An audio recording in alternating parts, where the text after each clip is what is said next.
Hello, everyone, and welcome to the Cinematic Schematic, the official podcast of the Cinematropolis.com, your home to thoughtful conversations on film. I'm your host, Caleb Masters, and today, in an election year, we have found the film that is the great unifier. No, Megalopolis actually proved to be the opposite, where the reviews were all over the place. It, in fact, could be argued that it divided film fans, but no film has brought people together like Joker Folie à Deux, the sequel to 2019's Joker by director Todd Phillips. Both the critics and the fans universally, according to all the metrics that people look at, despise this movie. So we're here to discuss, is this movie actually that bad? Well, let's get into it. We're going to start with an icebreaker question like we always do, and we're going to talk a little bit about our thoughts on Joker, the original from 2019. We'll then jump into a spoiler-free review of the sequel, Joker Folie à Deux, where we'll provide a verdict on the film, and then we'll conclude the show by going into an in-depth spoiler discussion. And joining me today, as always, you could say he's my Folie à Deux. He's my co-host and award-winning Oklahoma filmmaker, LaRon Chapman. LaRon, welcome back. Thanks for having me. No, I think I'm the Harley Quinn to your Arthur Fleck. I think. Gosh. I don't think it's even close. I have to be. I thought I was going to be the judge on who was watching the trial in the movie. Oh gosh. Oof, Fleckian vibes here. Well, LaRon, I'm so glad you're here. I'm disappointed there was no singing involved, but nonetheless, I'm very happy you're here. Oh man, I've never done I've never done karaoke. Like it's something like that's one of my biggest fears. Like I will put on drag to be in a Mickey Reece film, but I won't sing for anybody, and not even my husband. And so I think that that's definitely something I have to overcome at some point in time. Everyone thinks tequila works, but that it doesn't. It just makes me sing worse. So what I just heard is we have new plans for after this podcast, karaoke night, impromptu. Well, LaRon, thanks for getting out of your comfort zone to talk about musicals on this podcast. And don't worry, we'll get you to karaoke one way or another. I'm also very excited to be rejoined by another award-winning Oklahoma filmmaker. He's the writer-director of the film Country Gold and the upcoming film Every Heavy Thing, Mickey Reece. Mickey, welcome back. Hi. Co-writer and director of Country Gold. Oh, co-writer. Thank you. Yeah. John Selvage, my guy John Selvage. Didn't want John listening to this and being like, what the hell is this? That's right. It's fair. I apologize in advance, John. He had a birthday recently, so, he's still warm in my heart right now. Country Gold was a tremendous film. I still think about the ending on a regular basis, so. Now he has to listen to the podcast because we give him 4 shout-outs now. Yeah. So. Mm-hmm. Well, Mickey, I'm very excited to have you. This time, instead of talking about one of your projects, we actually have you behind the reviewer's mic today. So thanks for stepping aboard the reviewer train for this special occasion. Yeah, it was a lot. A lot to get me into that theater to see that movie. I believe it. For this film in particular. And last, but certainly not least, I have a confession to make. I'm very excited to be joined by first-time guest host. He's the co-founder of the Oklahoma Film Society and also a film producer here in Oklahoma, Alex Palmer. Alex, thanks so much for joining us, man. Hey, thank you for having me. It's the first time on, but yeah, I was very excited to be here. I'm ashamed it took me this long to finally find a movie that I could get you on that we could chat about. Because I was always like, what's a movie that's like film history, a tour filmmaker that also is comic books, because I know you're big in comic books, but we've, as LaRon can attest, we've slowed way down on the MCU train on the show the last couple of years. So. I think America has. Yeah. Well, when you just feel like you're just saying the same thing over and over again. The world's a better place for it. But then X-Men 97 came out. Now I'm back on that train. Oh, X-Men 97 changes everything. Not MCU. Not MCU. Not technically. Or is that in the MCU? We don't know. Please don't make me think of those things in the same universe. I think your audience wants me to talk for the next hour about the multiverse. I mean, theoretically, we could do that with the DC multiverse of sorts. Well, Alex, so glad to finally have found a movie to bring you on for. So naturally, I picked a movie that will make you miserable, just inherently in the nature of the film. That was really the goal here. Yeah, no, this was a baffling experience watching this movie. You are welcome. We'll get into that and more here in a moment. Listeners, if you're enjoying today's conversation or the review, just make a note here. They call this a jukebox musical. When you listen to the jukebox, you put a little coin in the machine and it plays some music. put a little coin in the Cinematropolis machine by leaving us a rating and a review on your preferred podcast app. Doing that will help us get discovered by more listeners just like you. Now, Alex, another one of the reasons I wanted to get you on specifically in the fall timeframe is here at the Oklahoma Film Society, you are doing a horror festival. For our listeners in the Oklahoma area, or I guess Oklahoma City area, let us know, what exactly are you guys programming this year? So, it's our annual OKC Horror Fest. It's just really a time of year where I can just show a bunch of horror movies. It's always a lot of fun.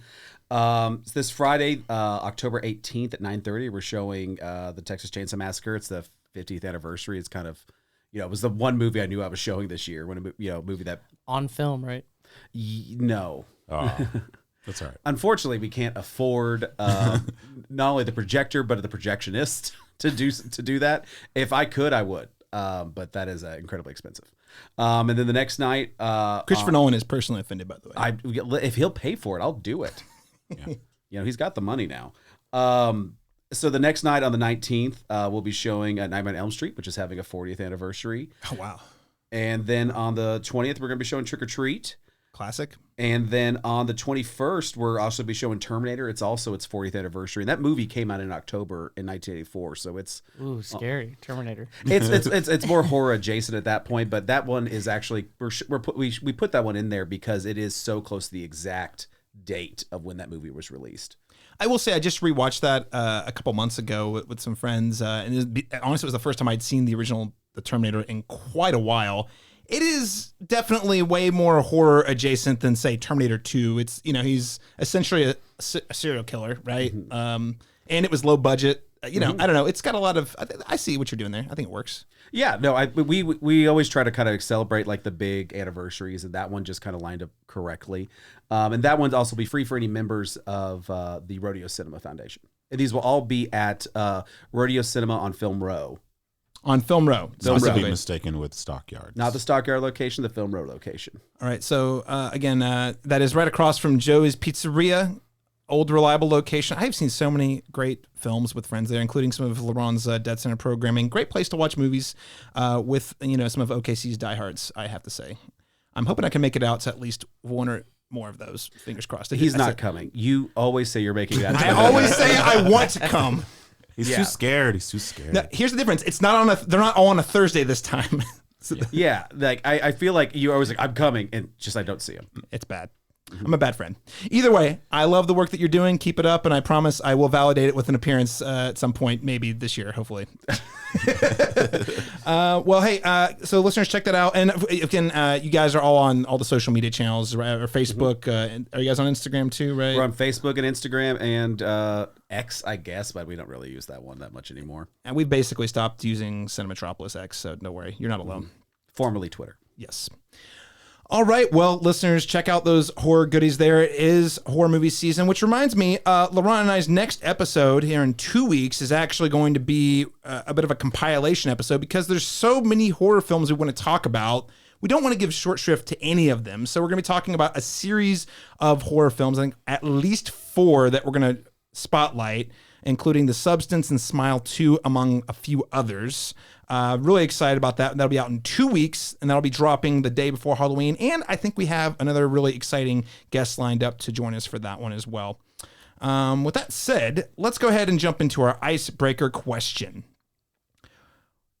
What is your favorite toxic couple from a movie?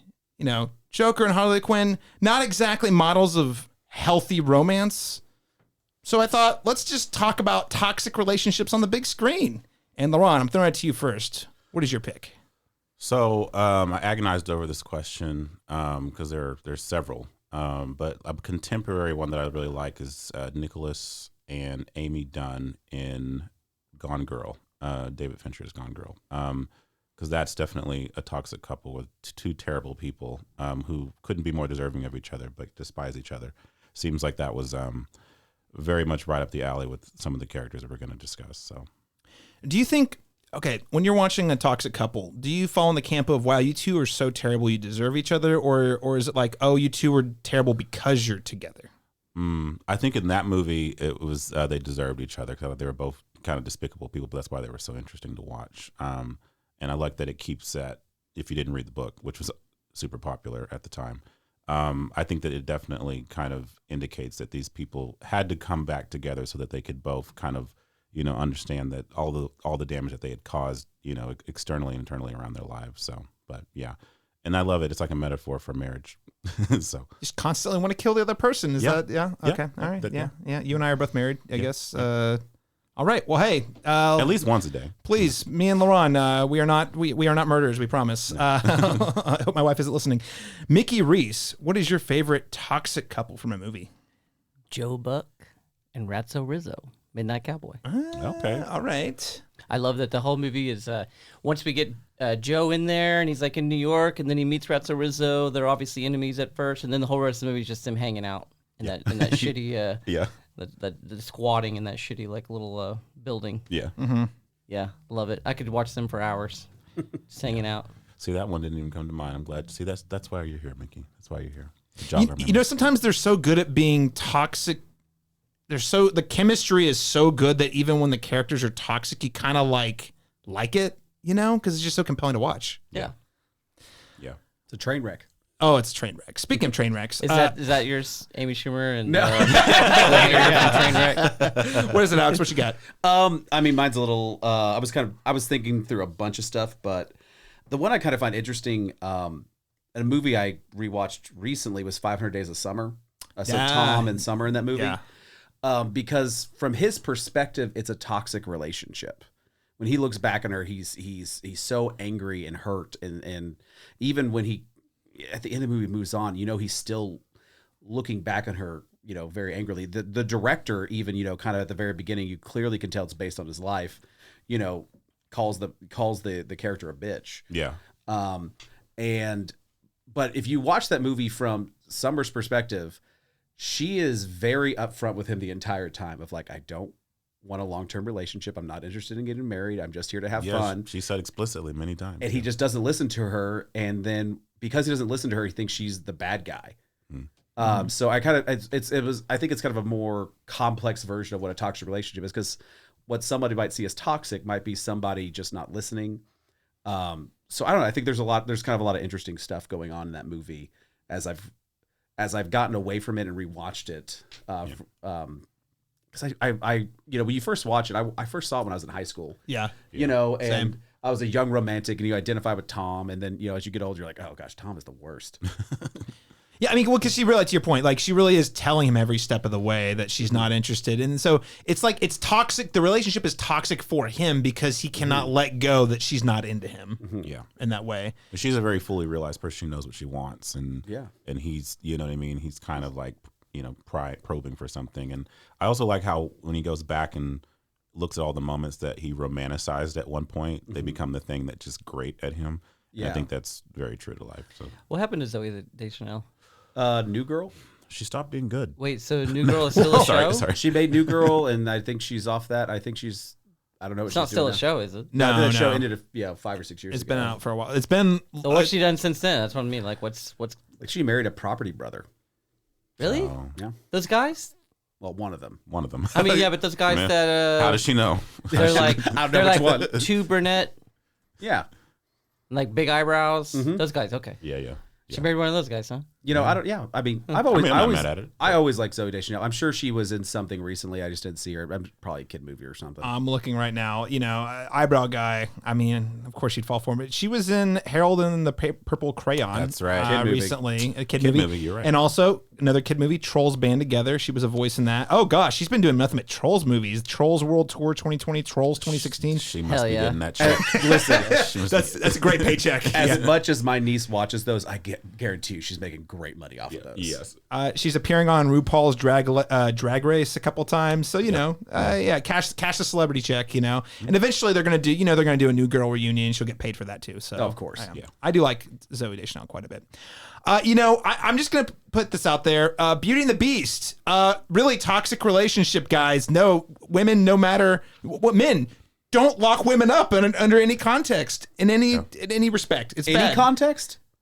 Well, unless they're trying to actively kill you and you're just trying to preserve your life, and then you run away from, maybe in that context, but maybe just, don't lock women up and say you love them. How about that? And then women, no matter how much You It love is the guy. It's Stockholm syndrome, for it's sure. Stockholm syndrome. If he's abusive, leave him. Leave him. Yeah. Yeah, if he's a monster, your love is not going to make him not a monster. Exactly. That's, And I actually think, the source material for this is a lot more nuanced. I'm talking specifically about the Disney adaptation. Yeah. Because they romanticize, they gloss over all the ugly parts. The same with Pocahontas. Yeah. Disney has a tendency to remove the terrible things out of children's fairy tales. Yeah. I just have to remind people every once in a while that, I mean, even though that's probably one of my favorite animated Disney movies, I'm like, the relationship dynamic's not great. That's great animation. It is great And the animation, songs great are music. fun. And the songs are banger. Yeah. Listeners, what is your favorite toxic couple from a movie? A couple others I had noted here that we didn't mention: Ella and Bella from the Twilight Saga. Frankly, I would say most young adult literature novel couples probably not healthy, just in general. Hunger Games, you name it, probably bad. I almost did Natural Born Killers, but I thought someone else would do it. So I'm not. I thought Mickey was going to have that one, and so I didn't think about it. I didn't put it on my paper. Yeah. Why would I have that one? I've heard you talk about the movie before. I mean, it's a movie. it's a movie. Tyler, I'm more of a U-turn guy. Oh, yeah. Sean Penn, Jennifer Lopez. Yeah. Yep. All right. I haven't seen that one. I feel so bad for the productions assistants on that set dealing with Sean Penn and J-Lo. That must have not been fun for them. Probably intense set. I also had Tyler Durden Marla from Fight Club down. Why? Because Tyler Durden's not a real guy. That means she was in love with a dude who was mentally unwell, and she enabled the mental unwellness. Yep. Yeah, not great. Some parallels here. For real. I forgot to mention Scott and Ramona from Scott Pilgrim. Oh yeah, that's another good one. Yeah, although the ending of the movie makes you think maybe not. I don't know if I like the ending of that movie. I always kind of thought the ending was like they were both people with just all this baggage that had stuff to work through, like before they could be neither of them should have been in a relationship. And the end of that movie, I always kind of felt was them like, okay, now that we've worked through our stuff, let's like press a restart and see if this works. Mm-hmm. But once again, the ending is still very unsatisfying. Yeah, Knives Chow would be the opposite side of the 500 Days of Summer, where she's in love with the guy. Well, listeners, what do you think? You can let us know by hitting us up on our social media channels at facebook.com/The on Instagram at The Cinematrop, or send us an email at thecinemetropolis@gmail.com. Gentlemen, we're going to talk about the first Joker here for a moment. And here's a couple reasons. Number one, I actually think in a lot of ways, Joker Folie à Deux is almost inextricable from the first movie. As we'll talk about, the sequel several times reminds us of very specific events from the first movie.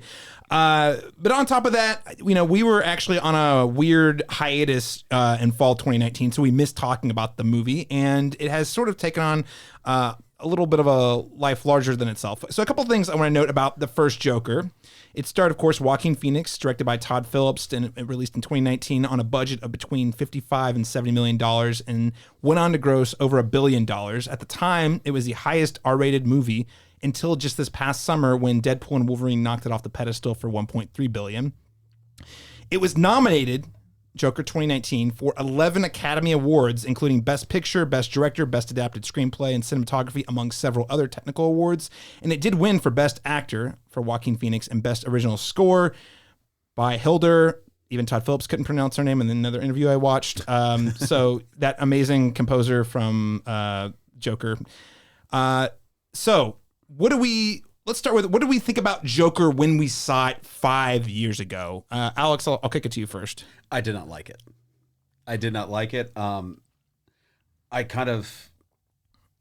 First off, the performances are great. Like, and that'll carry over to Folie à Deux. Like, the performances are always a good part, but like, Arthur's like not a character. Right. He seems to be like a grab bag of like, cliches of trauma just put into a person.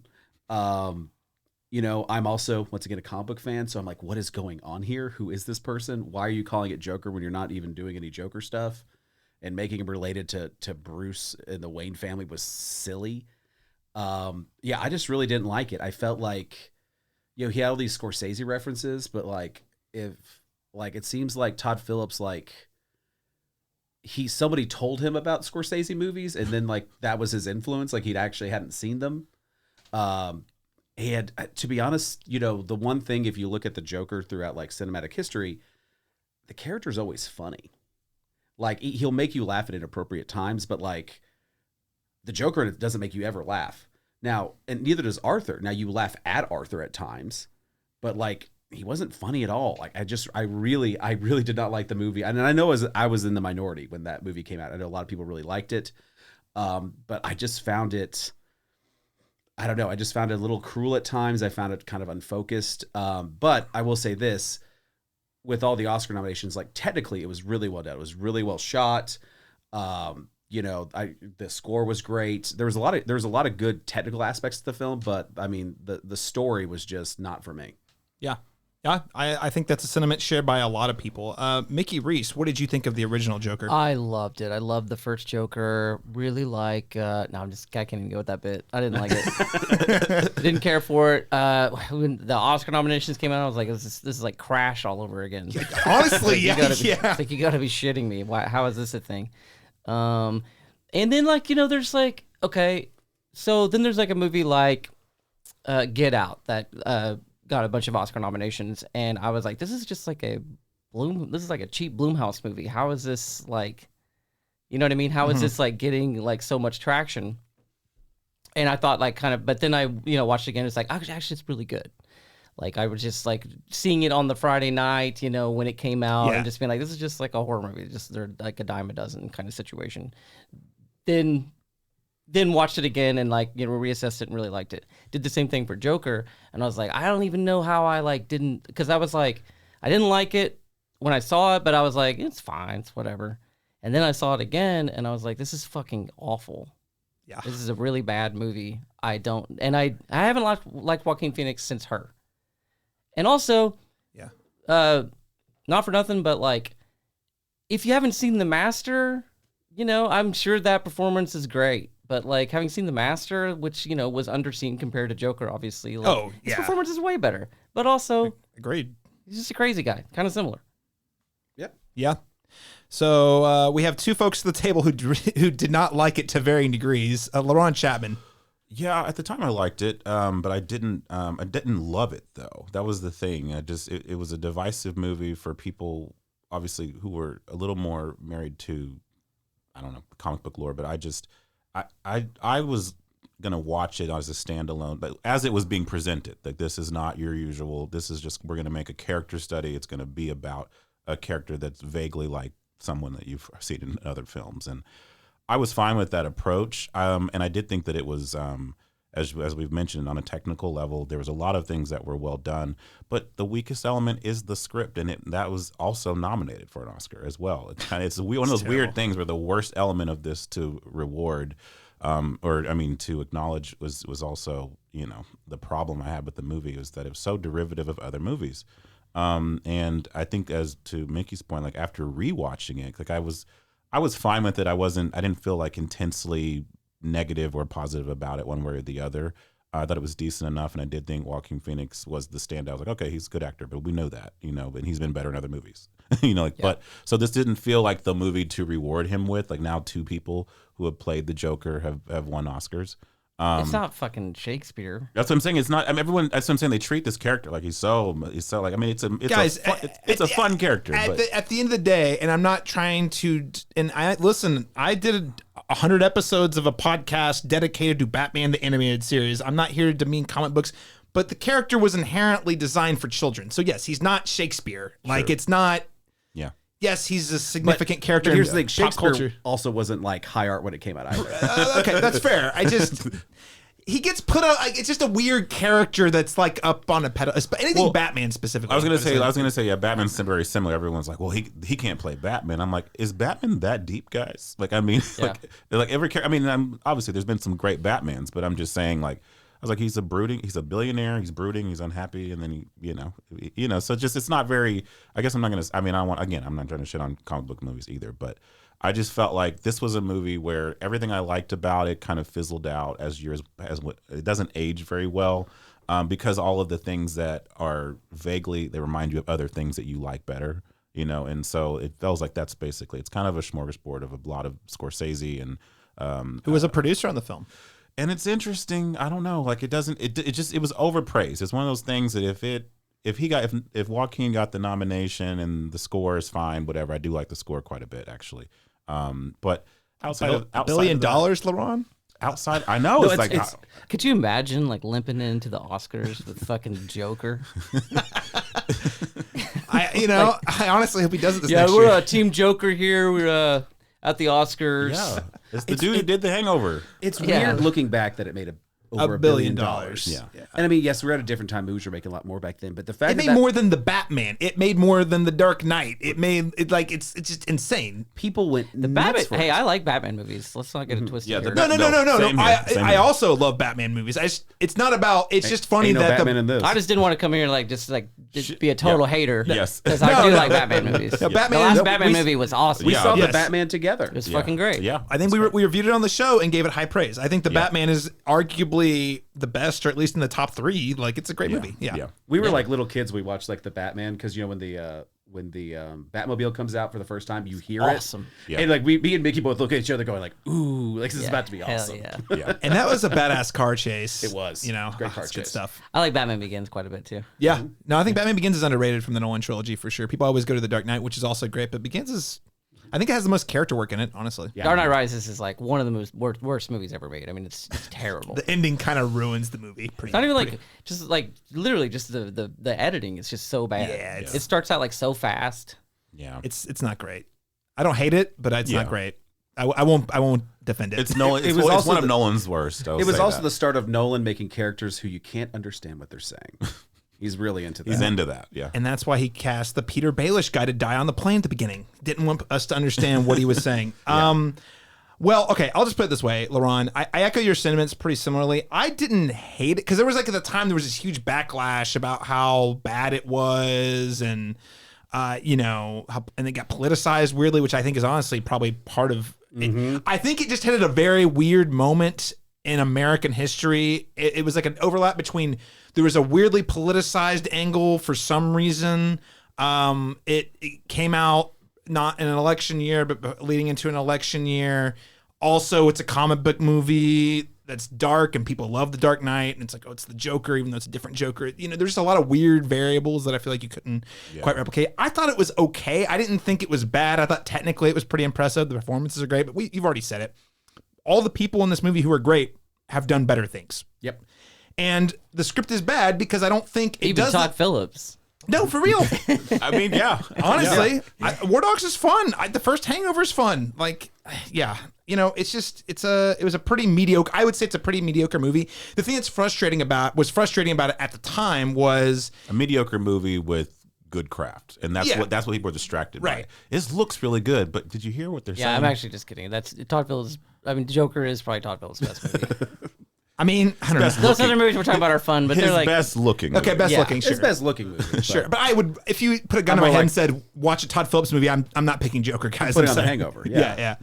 No, so I think I gave it 3.5 on Letterboxd, which was very generous. I think I watched it again and dropped it like a whole star the next time. What I will say, and I want to talk a bit more about how our opinions on it have evolved, because with it being massively successful, it got seen by a lot of people, which sort of led to this other sort of conversation around incel culture being like, oh, the Joker's right. The world is crazy. Let's blow it up. And then this is all important, and I promise it's gonna play a part in our Joker Fallout Adul review. But it was this weird thing where, okay, I thought it was a bad script, and now I know it's a bad script because there was a lot of people who watched it and took the total. And listen, I'm all about everyone has their own interpretation of art. That's part of the beautiful thing about film. But also, I think you guys missed the point, and I actually think that is in this case, there's a little bit of fault both with the audience but also with the script, which was not clear, and like what your opinion is supposed to have about the main character. So, Laurent, I'll toss it back to you. I mean, how have your views on this movie evolved? For Joker 1. For Joker 1. Man, I feel like it depreciates because I don't hate Joker. I think it's fine. You know what I mean? Like just very baseline fine. But this movie definitely the sequel does like a weird autocorrect that kind of makes me dislike the first one more. And so I think he's done a disservice to the film that up until Deadpool and Wolverine was the highest grossing R-rated movie. and just kind of gave a middle finger to all the people that did like your movies. So it just kind of feels like my opinion of that has gone down having seen the new film. So I'll say, but I was fine with the other one, but now it's going to be it's impossible for me to not converge these two because they're very much connected. So yeah. So wait, Joker made more money than all the Batman movies? Yeah. Yes. Yeah. So everybody was just trying to see the Joker. They don't care about Batman. That's what you're That's hearing. the takeaway. I mean, like if you're a studio executive, that's what the takeaway. That movie premiered at Venice and won the Golden Lion, Lion, yeah. and like it had like all this buzz about it when it came out. I mean, it really had quite a machine behind it. It's crazy. By all the metrics a studio executive would look at for success, Joker nails all of them. It got all the Oscar noms, made over $1 billion, it won awards at film festivals. Yeah. But I also, What the hell? I did, no, for real though. I know. We've been asking for I say comic book fans have been asking for a long time, to start rewarding comic book movies with Oscars because there were deserving ones in the past. Not like this. This was not what we asked for. What's the character from The Matrix? Not like this. But it also Not like is what we this. asked for, and it's Monkey's paw. Yeah, exactly. I mean, no, Mickey, have your opinions on the first Joker film evolved at all since you saw it 5 years ago now? I guess I didn't like it then. I don't like it now. Yeah. All right, Alex. I'm pretty similar to. And Mick. now I'm like, sorry, but like, just talking about it, realizing that I got all those Oscar nominations, grossed over $1 billion. What the hell is wrong? Exactly. What's going on? You got to be shitting me. I just never even put that all together. No, it's insane. That's It ridiculous. was incredibly successful. Yeah, my opinion realized it changed. I mean, the online discourse afterwards was very interesting. And you're right; it came out at this weird kind of political time. It was also a time where people were talking about like male loneliness. Oh yeah, and things like that, and then mental incels illness and all that stuff. So it was the right movie at the right time because also 2019 was when comic movies were at the peak. At their peak. You throw comic movies at their peak. It hit all these social issues people talking about. You put in the Golden Line. You put in Joaquin Phoenix. So it's getting not only like all the comic book people ready for it. You get all the fancy film people ready for it. Yeah. I mean, it really did hit at the right time to do all of that. But I mean, for me, it just felt flat from like the start. But I will say, I mean, like his performance is good. It's a great performance. I mean, it's rarely that Joaquin Phoenix rarely disappoints, except for that crew on that movie that he just dropped out of a few weeks before. Oh yeah, it's coming and now it's coming out. Todd Haynes movie. Yeah, the one he killed. Yeah, I love Todd Haynes. Me too. I was really excited for this movie. Well, I'm That'll actually never glad happen. for it. I don't like seeing Joaquin. I didn't like Joaquin in Beau is Afraid. I'm You like, didn't like that's Beau is Afraid? No, I loved I like Beau Beau is is Afraid. Fine. It'd be badass if it was like Matt Damon or something. I don't want to see. I don't want to see Joaquin play. I like to see Joaquin be the wild card. That's what he's good at. Yeah. Don't put Joaquin as the straight man in a crazy movie. I get what you're saying about him not being a straight man. I do hear that. Yeah, he is. Beau is Afraid with Matt Damon. Would be that is crazy. Hell yeah. Yeah. It probably would have made more money. Like I will say that. Also, put Matt Damon in anything, and I'm sold. That's true. Have you seen? love him. Was it? Is it the Instigator on Apple TV Plus or whatever he's in? Yes, The the Informant. Instigators. Is it good? No, Oh. the Instigators with Casey Affleck and Jack Harlow. Yes.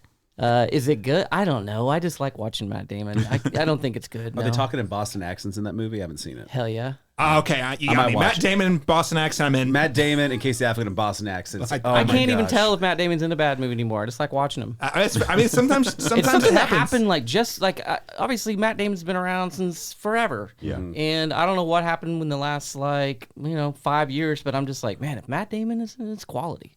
Yeah. Joaquin Phoenix, not the same thing. No.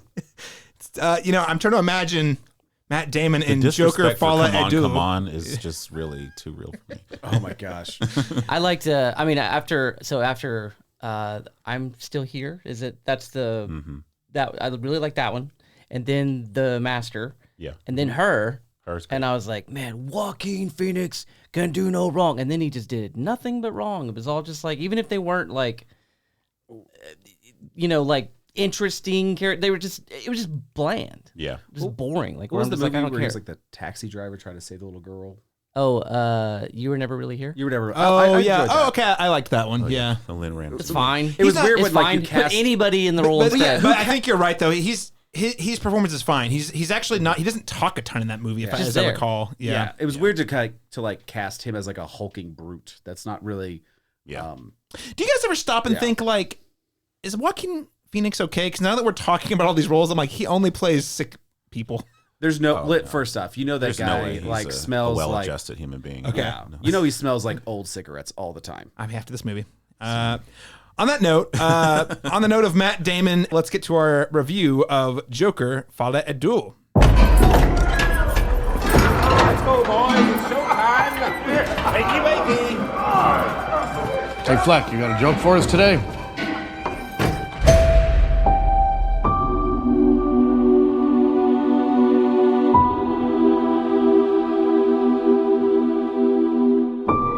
We use music to make us whole,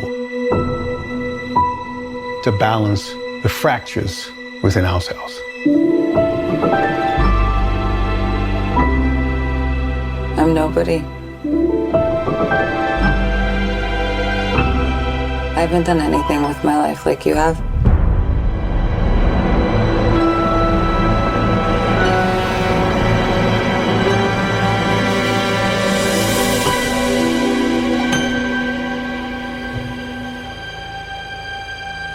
Let's get out of here. So, according to IMDb, the film is described as struggling with his dual identity. Failed comedian Arthur Fleck meets the love of his life, Harley Quinn, while incarcerated at Arkham State Hospital. IMDb, man, that's not. They don't even call her Harley Quinn in the movie, but whatever. That is what IMDb has listed currently. Now, I do, of course, reteams star Joaquin Phoenix with writer-director Todd Phillips and writer Scott Silver.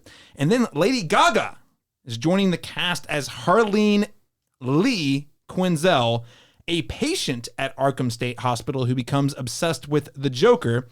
And I have to say, this is a little wild.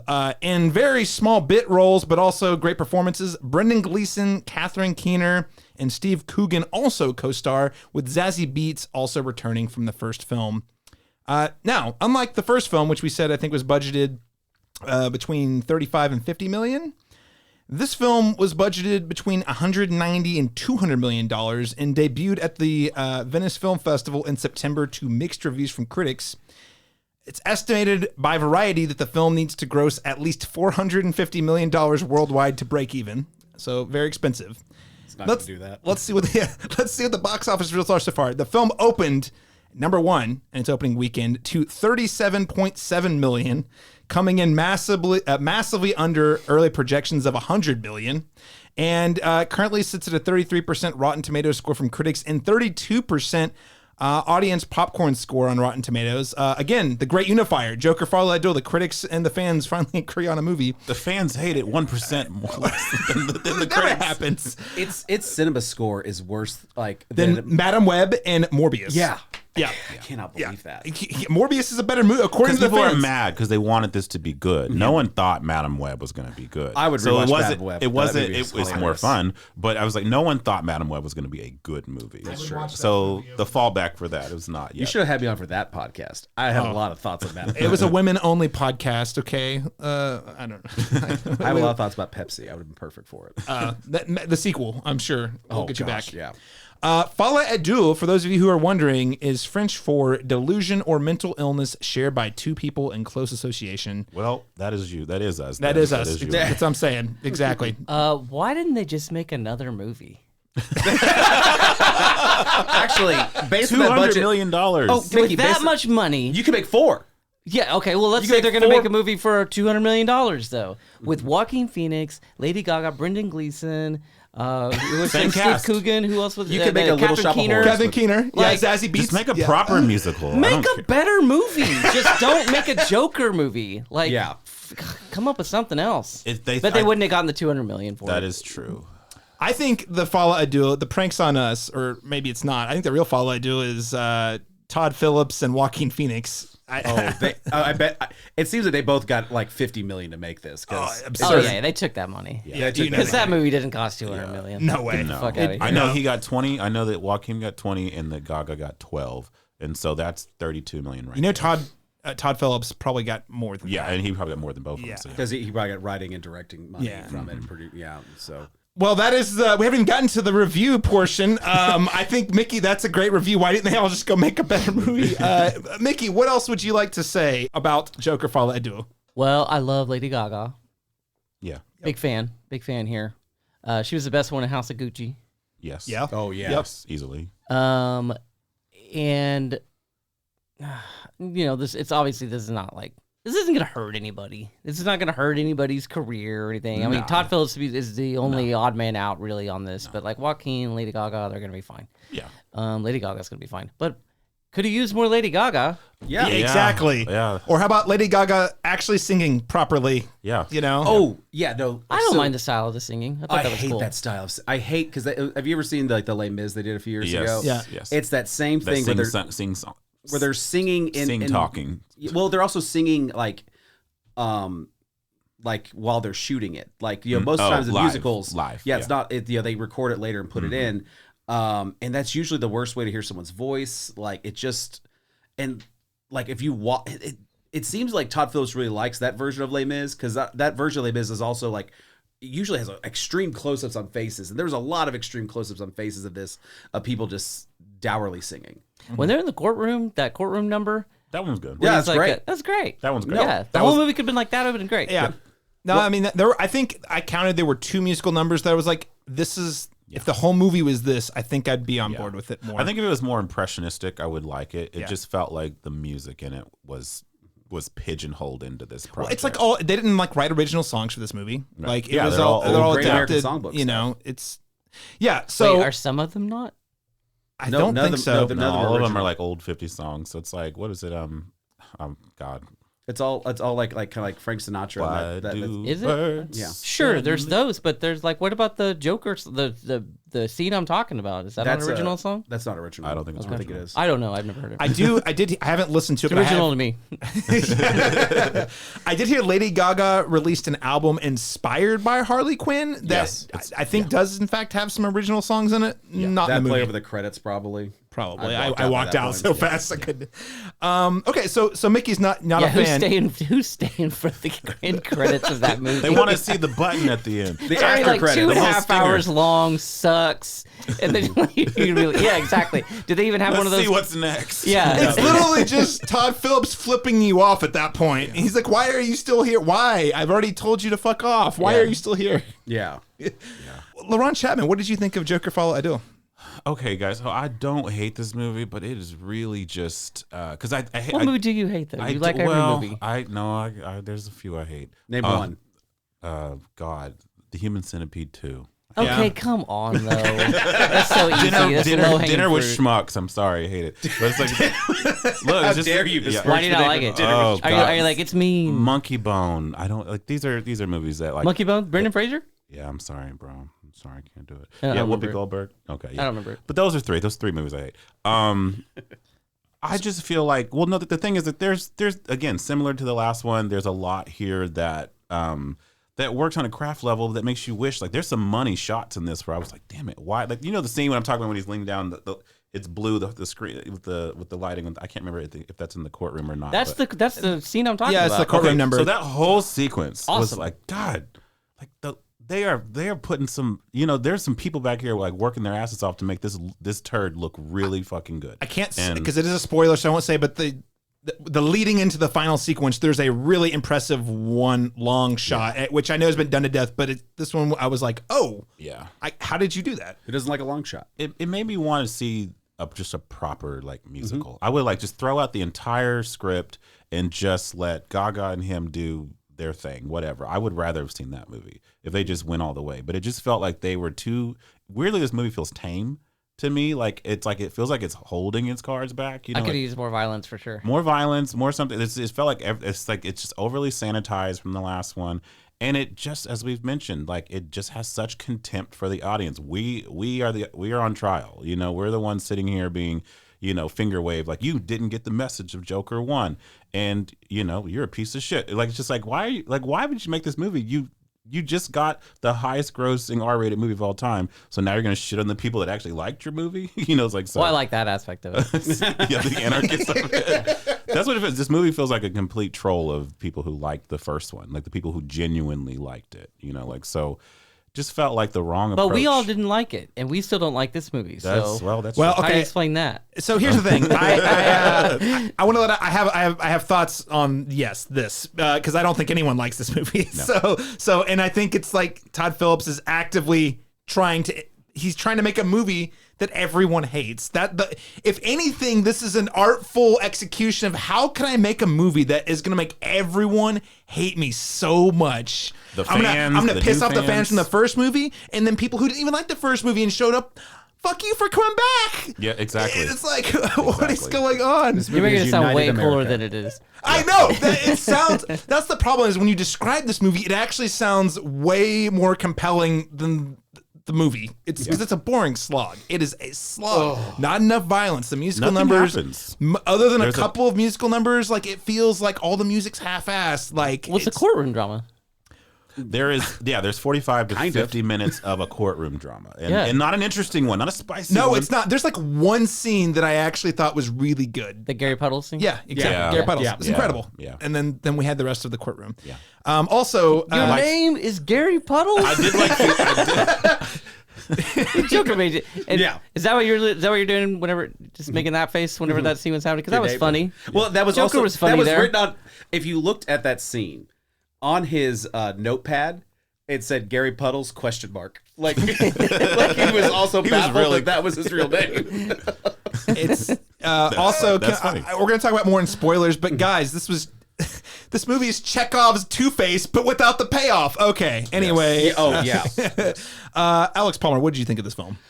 I liked it better than the first one. But I don't think it's like a great movie by any means. I think there's parts of it. There was a couple of moments of this movie where I was starting to get on board. The Gary Puddle scene is kind of a part where I was like, okay, are we building to something here? There's a bit of a crescendo maybe happening, and this movie just cuts your legs right out from under you. Like I have like notes. I was writing stuff down. The way I would describe the filmmaking in this is it is reluctant. Like he kept trying. He kept like.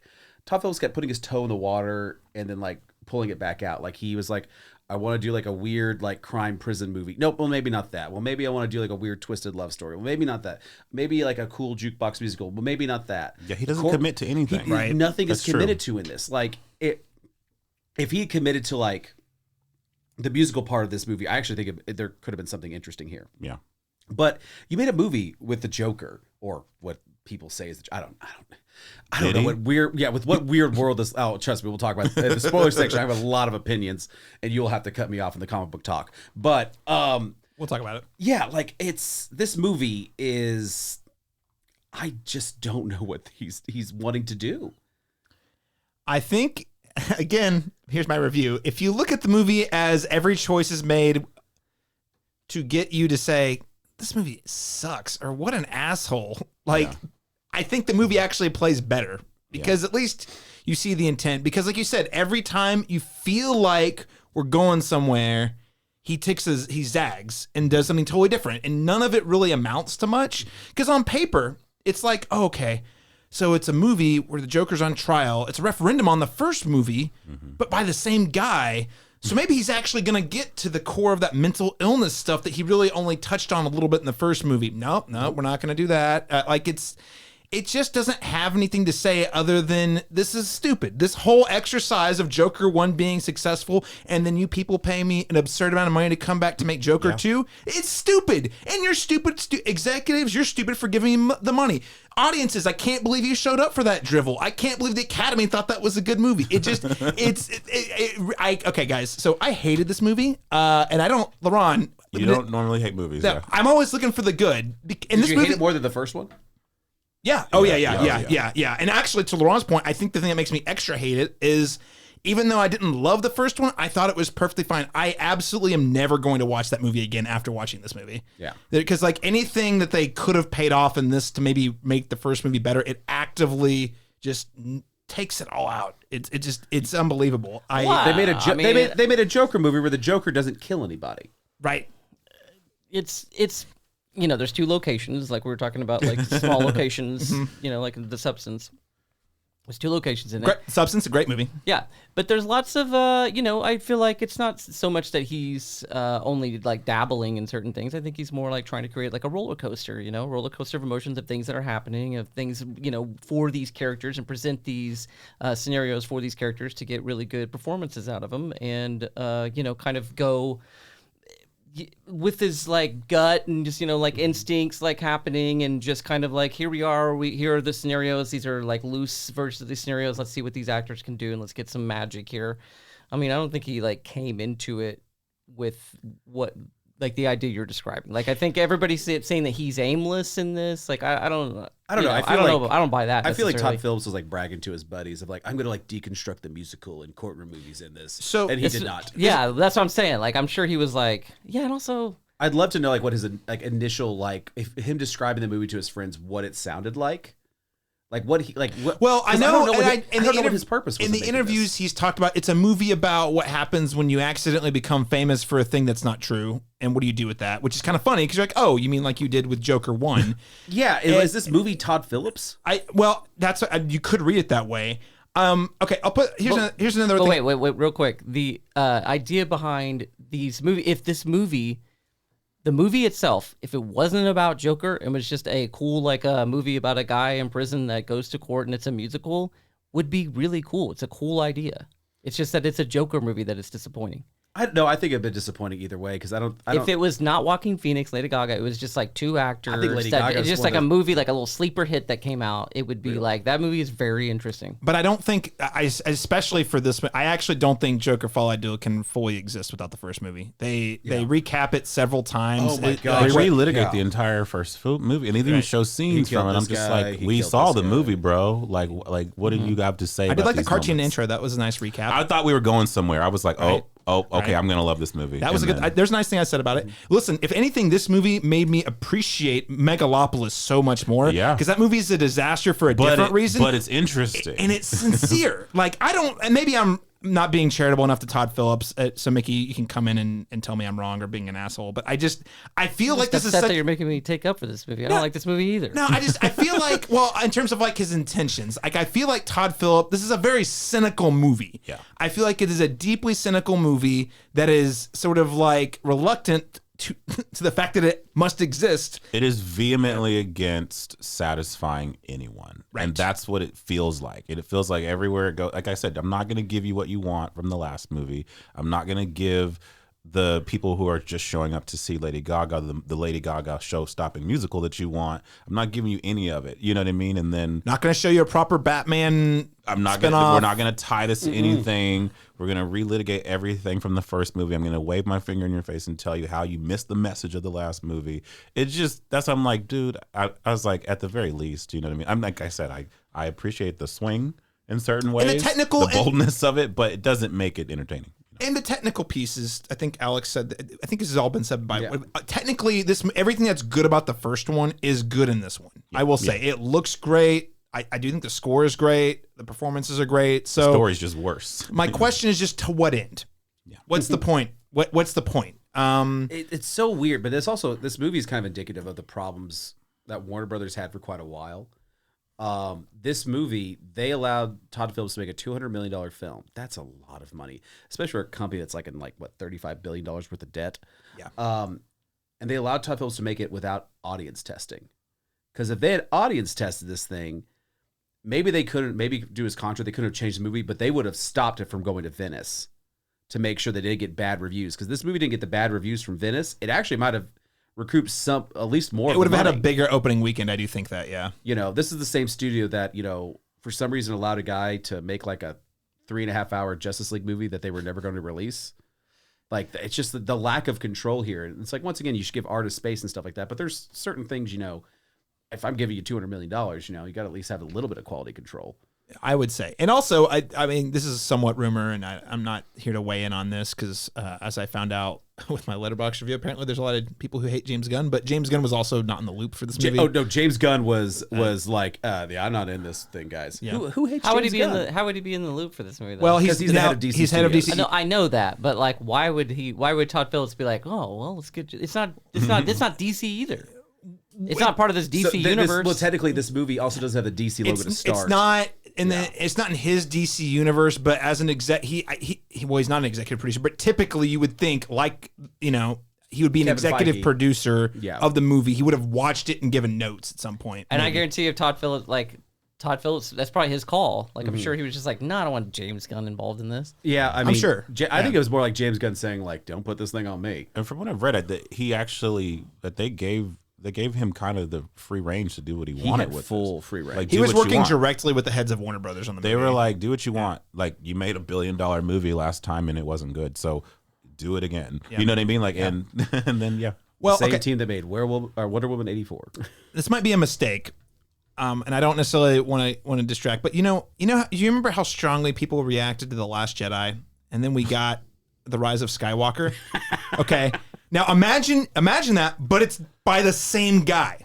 yeah, That's weird, right? that is weird. It's like I'm gonna like huge referendum on the other thing that was just made, but it's the same guy. Yeah, I don't get it. and people just didn't like the choices in that one, but the other one was actually just a bad movie. It was a But it's by bad the movie same that person. was clearly very reactive to the decisions people didn't like in the previous movie. Yeah. Yeah, I don't know. That's weird. Well, on one hand, there's like, this is not the Joker, the original Joker is not a comic book movie. They made it to, this is like an Sure. adult drama. This is not a comic book why did movie. they include the But then Waynes why in did it? they make a sequel? Exactly. Because it made $1 billion. Because it made $1 They fell- billion. They fell back into the trap of like feeling that you have to strain this narrative for more content, and you didn't need to because there was barely something there in the first one. So, But like, if they didn't want to make it, like, you can't. I mean, clearly, look at recent news. You can't force Joaquin Phoenix to do anything he doesn't want to do. I mean, when you pay him enough money, he'll do a Yeah, lot. sure, that's probably true. I mean, Yeah. he lost the weight twice, which is, ooh, boy. Anyway, I guess to your point, Mickey, I hear you and I agree with you.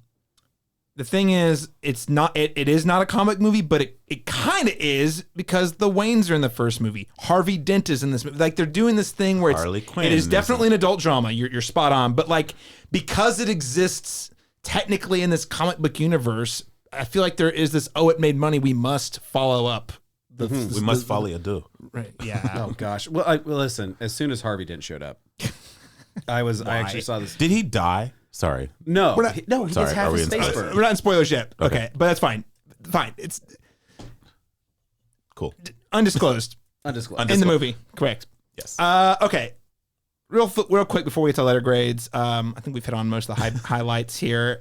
Does anyone want to is there anything else we want to say about the musical elements before we get to letter grades? We hit on it a little bit, but I just want to make sure everyone feels like they're basically. I don't think they were the worst part of it. I really think that the musical elements were the most interesting, even though not all of them worked the same, and to the same intensity. I still felt like that was the aspect of this I was most interested in seeing. That was the best part. I mean, like, I kind of like because they were all a little different from one another.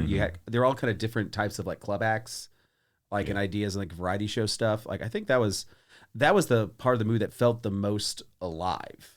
Yeah. And this movie it actually kind of falls into like a superhero trap, where like a lot of superhero movies, you have the whole thing where they're not the hero till like the very end, Right. and so you don't get to see it. So this movie, like, if you're going to see a Joker movie, you want to see the Joker, and that's really the only times you get to see him as the Joker, except for one other part. It's like when he's in his head. Yeah, Right. like Yeah. so. At least you get to see, because it's the character stands up straight, and this is like, I really, he was actually funny this time. Like, I did laugh a couple times. yeah, you did laugh a couple times. You never made you laugh in the previous one, but so it was weird how I think that's another reason why those stand out, because you at least get to see the Joker, because that's what that's the name on the poster. Yeah. But he doesn't actually kill anyone. No, he doesn't kill anybody. Yeah. Mickey, any other thoughts on the musical side here? Like I was saying, like I like courtroom dramas. I like prison movies. Yeah. I don't like musicals, but didn't mind this so much. I didn't mind the music so much in this. I thought the music was fun. I wish they would have committed more. But again, that's going back to the larger criticism you had. I like that they went there, but they didn't fully go there. Yeah. When they went there, it was the best part of the movie. And what they did with, because Joaquin Phoenix is not a singer, but he can carry a tune. I kind of like that. It I kind don't know of about that. I didn't think he was very good. I'm not gonna lie. I didn't think he was very good. I thought he could he wasn't embarrassing himself. He wasn't clearly singing Yeah. off key. He was just not. It wasn't strong. distractingly bad. Yeah, No, exactly. It kind of reminded me of like Romance and It was like- Cigarettes. yeah, it was like competent. Like, okay, he can't sing, but he's on key. Have you ever seen like, You know, Romance it's and like- Cigarettes, the Totoro movie? Oh yeah. Yeah, it kind of reminded me of that. A little Oh, yeah, bit. yeah. I can see that. Let's get to letter grades so we can get to spoilers. Alex Palmer, what letter grade would you give Joker Folie à Deux? Oh goodness. D+. D plus? That's charitable. Very charitable. Charitable. Oh man, a D+ is charitable. And it's really the plus Way to is just tip- because tip your of score. it's just because of like I like the musical scenes. Yeah. All right. D plus. I think that's good. I think, and to be fair, I just want to reiterate, there is actually, on a technical side of things, there are a lot of well done things on display. LeBron Chapman, what's your letter grade? The movie fundamentally doesn't work on as any of the things it's trying to be, but there are moments that pop. As Mickey mentioned, I love Lady Gaga. You know, I was happy to see her do something, you know, but would have liked to see her do a lot more. You're about to give it a C, aren't you? I'm going to sit right on top of Alex Palmer's D+. He is giving it a C. I'm giving it a 69.999991. Nice. So Is that better or worse than Saturday Night? it's debatable. Debatable. Don't make that joke with no context. Saturday Night Saturday Night is is the a best good movie movie. of the year so far. Listeners, we were Mickey and Laurent were talking about their reviews of Saturday Night before we started recording. So anyway, I didn't love Yeah. it enough. Now for you're this now submission. because of this, you're over here like, oh, Saturday Night. I don't know, it's probably not that good. But you guys went to see fucking Megalopolis and Joker 2. we did. Saturday Night is a great movie. Mickey and LeBron are now in a fight. I We are- want. this By the is- way, we are It's fighting. just like, come on. I we do are want to fighting. see Saturday Night. By the way, I really do. I'm excited. It's got like percussion, the percussionists, like the drums and shit. The score It that's feels like- happening. it feels like It's happening like live while they're in the editing room. It has an That's Aaron, awesome. Aaron Sorkian thing going Aaron on. Sorkin. No. Yeah, because they're talking, This walking. isn't Studio the 60 on talking, the walking- Sunset So mumble- it's very. I think it's very PTA, honestly. Okay, yeah, very mumblecore kind of. That's good. Mumblecore. I don't think PT is mumblecore. Yeah. No, I mean, no, I'm saying that's what it feels like when I was watching it. But Duplassian. Duplassian, Duplassian. I'll even go ahead and throw a little safety in there. Okay, Fast. okay, It okay, moves. okay. It's constant. Yeah. It's stressful. I'm It is sold. very well edited. It is very well paced. It zips by. It's a lot of fun. What do you give that one? A B. A B, dude. Better. I mean, so it's They're in a actually within full the same fight. letter grade. It's only one letter grade away from Joker Folie à Deux, though. That's what I'm hearing. It's an A. It's an A all the way. It's an A all the way. Okay, listeners, see the alternate media recommendations ahead of time. You should go watch Saturday Night instead. Mickey Reece, what letter grade would you give Joker Folie à Deux? I'm not enchanted by any of the stuff I saw that was like, even remotely good, like the courtroom number and the Gary Puddles bit and the jail stuff, which I did like whenever he goes back and they're all like freaking out, like singing the Saints Go Marching In and stuff like that. I like the big explosion that happened. It's very fake looking, but I mean, I like it. And then like, the Joker come in and they do that whole thing at the end. Which we can't talk about just There's yet, but there's- yeah, like Well, the there's explosion, nothing too. to see at the end. I mean, I'm not. I agree with you, to But be I mean, honest. But it's an F. I mean, let's be real, guys. Who are like, oh, I hope Joaquin doesn't hear this, Yeah. or Todd Phillips. Like, it's a fucking F. It's a terrible movie for $200 million. It's an unbelievably bad movie. Like for $200 million, are you kidding me? What did you do with that money? It's a good point. all right, ladies and gentlemen, Mickey and I are both giving this movie an F for the exact same reason. Laurent, here's the thing. I'm nice to movies. I am always like looking for the good. You know what I can't stand? And this is why the Marvel, this MCU has been getting dings from me lately. Is when you have infinite resources to make whatever movie you want to make. And it sounds like Todd Phillips didn't even have producers breathing down his neck. You have free reign to make whatever movie you want to make, and you make a giant, it's harsh language, fuck you to the audience. Yeah. That just tells me like nothing here works like a movie that cost $200 million should look or flow. It doesn't feel like it's from the heart. If anything, it feels angry, or not even angry, just cynical. And You Mickey, make it still. The way you're making it sound so good. I know, but like, I guess my point is, he had infinite resources. He could have cast any actor. He had Lady Gaga. All of the elements were there. He had the money, and this is what he makes. It's a boring slog that is mean, and not even in a sort of like endearing way. I thought about giving this a D- just for the audacity of like, well, It's audacious for sure. you took a swing, but I don't know. I think it's a big fat F. I hate this movie. I don't think people should see it, and the sooner we forget about it, the better. This movie is just All right, guys, D+. something. We got there. You talked Yeah. me down to a D+, and I was gonna say- and B+ for Saturday night. Oh God! Oh, I'm What going do you up a think's gonna star. happen? Like, you really think like Lady Gaga's gonna be like, "Hey, oh, you're Laurent Chapman? I know. No. I listened to that I don't think podcast these the other actors day." are proud of what's going on here either. I think everyone's kind of looking at because I'm you not see worried about Todd that, like but- changing what he said about the movie. You can see everyone's clear is like, oh, we have missed the mark, and this is why like studio interference and producers are important. Todd feels all stressed You know, out. I do I think hate it as for directors, her you guys think because that that studio interference and producer input is important, right?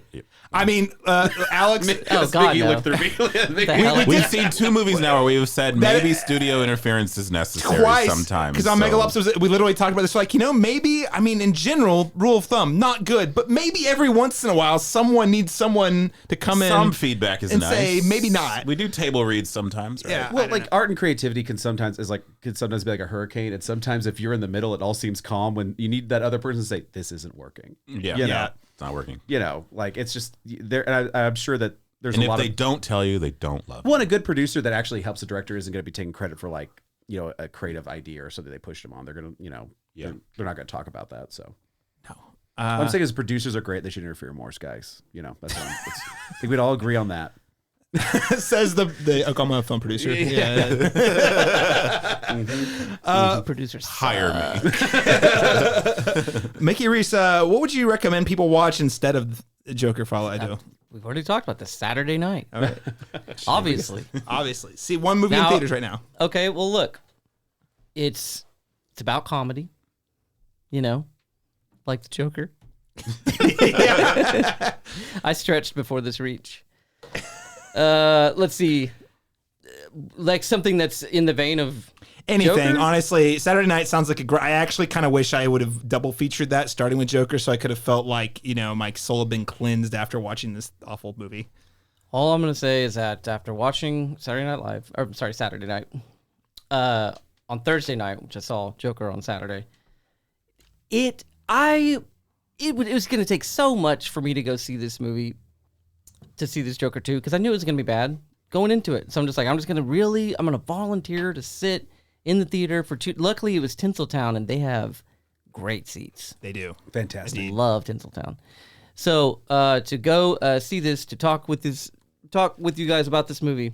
Thank you for your service. I don't need to thank you. I did it for myself too. I sat there 2.5 hours, the shitty movie, because of the high that I felt on Thursday night watching Saturday night. Okay. And I'll say that I was with 2 other folks, and Were they howling with laughter? they no one was laughing. It's not that kind of movie. Okay. It's just fun. It's busy and fun. It's stressful. It's very well done. And, I think I was just jaded and triggered because it reminds me of I just got off of 2 really toxic sets, and that's basically what it depicted. And I was like, is this funny or am I just being re-traumatized? And that's kind of what I was thinking about. So I need to remove myself from that and look at it as just a movie. well, I was going like Is based on movie the production a trigger for you now? Just regular movie production? just production. based on the trailer, I was like, this is not a comedy in the slightest. Like, this is a drama that I'm This going is to a watch. thriller, almost like a low key, like just kind of Yeah. So I afterwards we were done, and one person to the left of me said, "Oh, that was so good," and I didn't say anything, and then the other person to the left said like, "Yeah, that's probably like my top movie of the year," and they're like looking at me like waiting for me, and I was just like, that was amazing. Like, that was definitely the best movie of the year. That is why you go to the movies. Okay. And so then Saturday came around, like, yeah, I'm ready to go to the movies again. Had such a good time Thursday night. Can't wait. This is going to be a blast. Because I saw another shitty movie, Beetlejuice. That is not a very good movie. A few weeks before The Substance. Yeah. Beetlejuice is fine. It's not great. It's just not bad. It's not great. Just It's for TV. It's not even for TV. It's like a Roku. It's a matinee movie. It's like a Roku, movie. original. A Roku original, the first draft of a Roku original, maybe. The disrespect for Weird Al Yankovic, the movie. Okay, that movie's good. Okay, and that was the first Roku movie. I Don't you understand, disrespect but you know Weird- what a Roku I know what you original meant. movie I know is. what you meant. Hey, Laurent, you know that Don't that get Weird Al's technical. coming next year. I did see that. Yeah. We all got to go. About what? Weird Al's coming to Oklahoma next Oh, year. I We all know. gotta go. Yeah, I'm going to that. Obviously. Yeah, absolutely. On this podcast, we're gonna get them right. Yep. Yeah. Yeah. Well, we shall just go Well, to it. so I guess, Mickey, if I'm hearing you right, if you must insist to ignore everything we're saying at this table, listener, if you are going to see Joker Folie à Deux, please make sure to watch Saturday night either before to get you hyped about the future of cinema or after to sort of cleanse your soul from this movie. Yeah. I mean, sure. Yeah, but I'm wrong because even Laurent says he was not as enchanted as I was on Wow. Saturday night. So, All right, Laurent. so I could be wrong. So I don't know what everybody wants. I don't pretend to. I shall revisit, but I did like it. I should say I did like it. I'm excited to check it What out. movie's better? What movie's better this year so far? The Substance. Besides was Bike better. Riders. I mean, The Substance was better to me, but Laurent, The Substance is The Substance is great. I really missed you, Mickey. The Substance is I really great. did. But it's like not. It's not movie of the year quality. No, it's not, no, I didn't say who's, that. Who's getting But- nominated for The Substance? Demi Moore, I hope. Let me tell you who's getting nominated for Saturday Night. J.K. Simmons. He comes in and fucking destroys this movie, dude. He's awesome. And Ron, you got to admit that. He was Spoilers, great. guys. He was Haven't great. seen it I mean, I will say, J.K. Simmons could play a dog and they would nominate him because the Academy loves him so Yeah, much. he's awesome. And I in fact, do He's love so him. good He's in so this. good. I'm glad he's in that movie because I think we all know that Red One is going to bomb. Oh yeah. Yeah. It's What gonna is be it? bad. It's Red One One, where he's playing a Jack Santa being protected by Oh, by, yeah, by yeah. the Rock. by the and Chris Rock. Evans. Yeah. Oh well, that's a different crowd. Yeah. Oh, I would assume. Yeah. Saturday Night is for it's like an Oscar bait movie. It really It's is. for the people. And it's 50th year for Saturday Night Live. And so I love SNL 50. SNL. Have loved it since I was a kid. I'm a fan. I'm a fan. I especially need it during these Trying election times. years. These trying times. Yes, and I need the comedy. Laurent Chabin, what would you recommend instead of Joker Folie à Deux? The movie that came to mind that I kept thinking about when I was watching was Birdman. And the reason I'm picking that is because, it's not a comic book movie, but it's about someone who played a comic book character. And it seems like what they're trying to do with this movie is like kind of have a bigger, higher concept kind of movie about an existing character. And so I feel like that's a better example of taking something like this and I guess making a better movie. What's the full title? Birdman or the Oh, Unexpected Virtue of Ignorance or something like that. That's it. Yeah, I think you nailed it. That's it. Yeah. Yeah, I think that's it. I forgot about the subtitle. Alex Palmer, what would you recommend? I have a couple of things. First off, if you want to watch like an awesome movie with Lady Gaga, watch House of Gucci Yeah. because that movie slaps. And that movie should have been a musical. That movie would work as a musical. I'd love it. I'd love to hear someone singing about Browns and Pastels. If you want a courtroom drama about somebody with two personalities, just watch Primal Fear. Like at the end of the day, that's way better. But if you actually like the Joker, read Brian Azzarello's Joker. That's the Joker everybody wants to see, like to be put on screen. They took a lot of it out of that into the first movie. Not enough, in my opinion, but that's what I would say. I mean, Great art in that one too. great art. Lee Bermejo's art is amazing. He draws the most sinister looking, disgusting Joker you've ever seen. So if that's what you're jonesing for, go read that because this movie. I just don't know what people were. I was so intrigued with this movie when they said like we're doing a sequel, and I was like, ugh, roll my eyes. I was like Gaga's, Harley Quinn, and I was like, okay, and then they're like, it's a musical, and I was like, okay, wait, what are we doing now? Mm-hmm. This could be this is so off the wall. It could be interesting, and it wasn't. Listen, guys, I'm just gonna recommend. I mean, seriously, anything. Anything other than this movie. A musical? No one saw West Side Story from Steven Spielberg. That was a great movie. I really enjoyed it. No one saw it. I think tanked at the box office. Why didn't you all see it, listeners? It's great. Please make time if you want to see a musical. You want to see a movie about mental health? Inside Out 2 made over $1.5 billion earlier this year, and it's really good. A Beautiful Mind, sure. There's so many better movies about mental illness. You want to see a dark comic book movie? Go watch Watchmen. Go watch The Batman. Go watch The Dark Knight. There's so many better versions. If any reason you can come up with in which you think you might like this movie, there is another movie that's 10 times better at doing that thing. Go find those movies. Yeah. I mean, you feel the disdain from the director while watching it. I agree. With that said, let's get into the spoiler section here. So if you do not want to be spoiled on Joker Folie à Deux, go ahead and tune out now. Hello? Anybody home? Listen, Boopsy, even though you never call and never write, I still got a soft spot for you. So I'm sending you a fun gift. Airmail. And there's no use jumping out the window this time, toots. The plane of the future is going to make you history.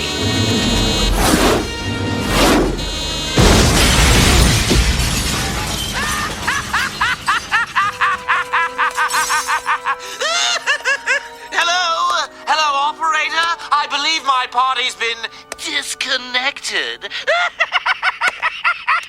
All right, so I've got two main topics. We'll just kind of see where it goes. Number one, we've talked about the audience on trial. We think Todd Phillips might hate the audience a little bit. So Joker Folie à Deux's main conflict centers on the trial of Arthur Fleck, and not only are his actions examined within the fiction, but after loyal followers set off a bomb at the courthouse, he's freed and transported by air quotes fans who are in Joker cosplay. That was the winner shot that I thought was pretty cool. Arthur eventually flees from these seeming acolytes for some reason, returning to the stairs from the first movie. Again, we know what the fans want. It's the stairs. Everyone knows that scene. At the very top is Lady Gaga as Harley Quinn. Oh, it's going to be great. He gets to the top of the stairs. She then confesses that she's not into him at all. Rather that she was into the person she thought he was, which was the Joker. And this is where the movie goes from, it's examining the character within the fiction to the sort of like meta commentary, all of the things happening, the conversation happening with the first movie in this film. Arthur is then arrested, returned to Arkham, and the closing scene, another Joker, air quotes, fan kills Arthur, calling him a fraud before carving a smile into his face and laughing maniacally off screen and movie. So, boo. Okay. So what? I just want to get real I quick actually like reactions. that kid. I thought he was like kind of creepy. And It showed him in the the guy at the end. Yeah. And it showed him in the. It was very Previous noticeable scenes. when he's in the musical when he does his first song when he's like I'm in love or whatever. Whenever they're like he's watching TV. Yeah. You know what I'm talking about? And Yeah. then he walks by and then he's like against the wall like Yep. Yeah. hanging his head right. He was creepy looking there. Yeah. Great Let's character. not diminish this kid. He looks good. He definitely looks like Just a because Joker. he's in a shitty movie, he looks awesome though. like, That "I kid get to looked kill really the cool. He was Joker." really good. And his last little joke is really good. I will say the music drop while we're saying nice things. The music drop. That's life. You're just like he's telling us to fuck ourselves. This we say you sit through the whole movie and it's like that's life. Yeah. It just sucks sometimes. What did you guys think of the end of the movie? We'll go around the table starting with you. Oh gosh, Alex Palmer. I hated it. I hate the end of this. It's. You weren't glad that it ended? I was happy the movie was over. Yeah, no, I was happy it ended, but like it was. This movie was building like kind of when the courtroom scene started, and that's when the movie kind of was like, okay, we might be building to something here, some sort of big chaotic ending, and it just went out with such a weird little whimper of him just, being stabbed in a hallway, and some fake maybe other Joker carving a smile into his face. Like I don't know, it felt. If you're going to do a subtle ending, it still has to be satisfying. It wasn't satisfying at all. I hated the ending. It didn't make any sense. Like, I'd love to hear him explain Made perfect sense. What do you mean? What didn't make sense about it? You spend this whole movie building up this character, but like you don't really get to see him. And then you don't really give him to the audience and you just stab him. And then like, what's the point of making the movie at all at that point? Well, and that's what they're trying to get at in the movie. It's like, oh, you thought that first movie was a Joker origin story. Actually, no, it's just a crazy dude in prison who might have Joke's on you. Who might have Inspired the inspired the Joker. Might have inspired the Joker. Might have inspired the Joker. Well, first off, they're fully out of the Batman What if they time. hadn't had that though? What would you be thinking about it then? I was really thinking this movie was going to end up to like a big, just chaotic massacre where like Harley and Joker were singing "Make 'Em Laugh."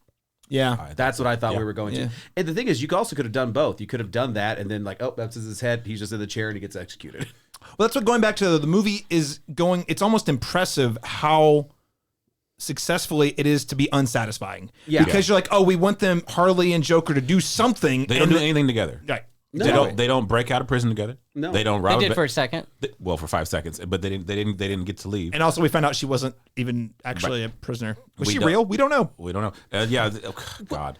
And yeah, she doesn't. Yeah, they don't rob a bank together. They don't murder anybody together. Like that's what people are coming to see. Honestly, I mean, it's an R-rated Joker movie. Why are people not? And there's dying? a way to do both of those. Right. There really is. Like Yeah. there's a narrative way to kind of give.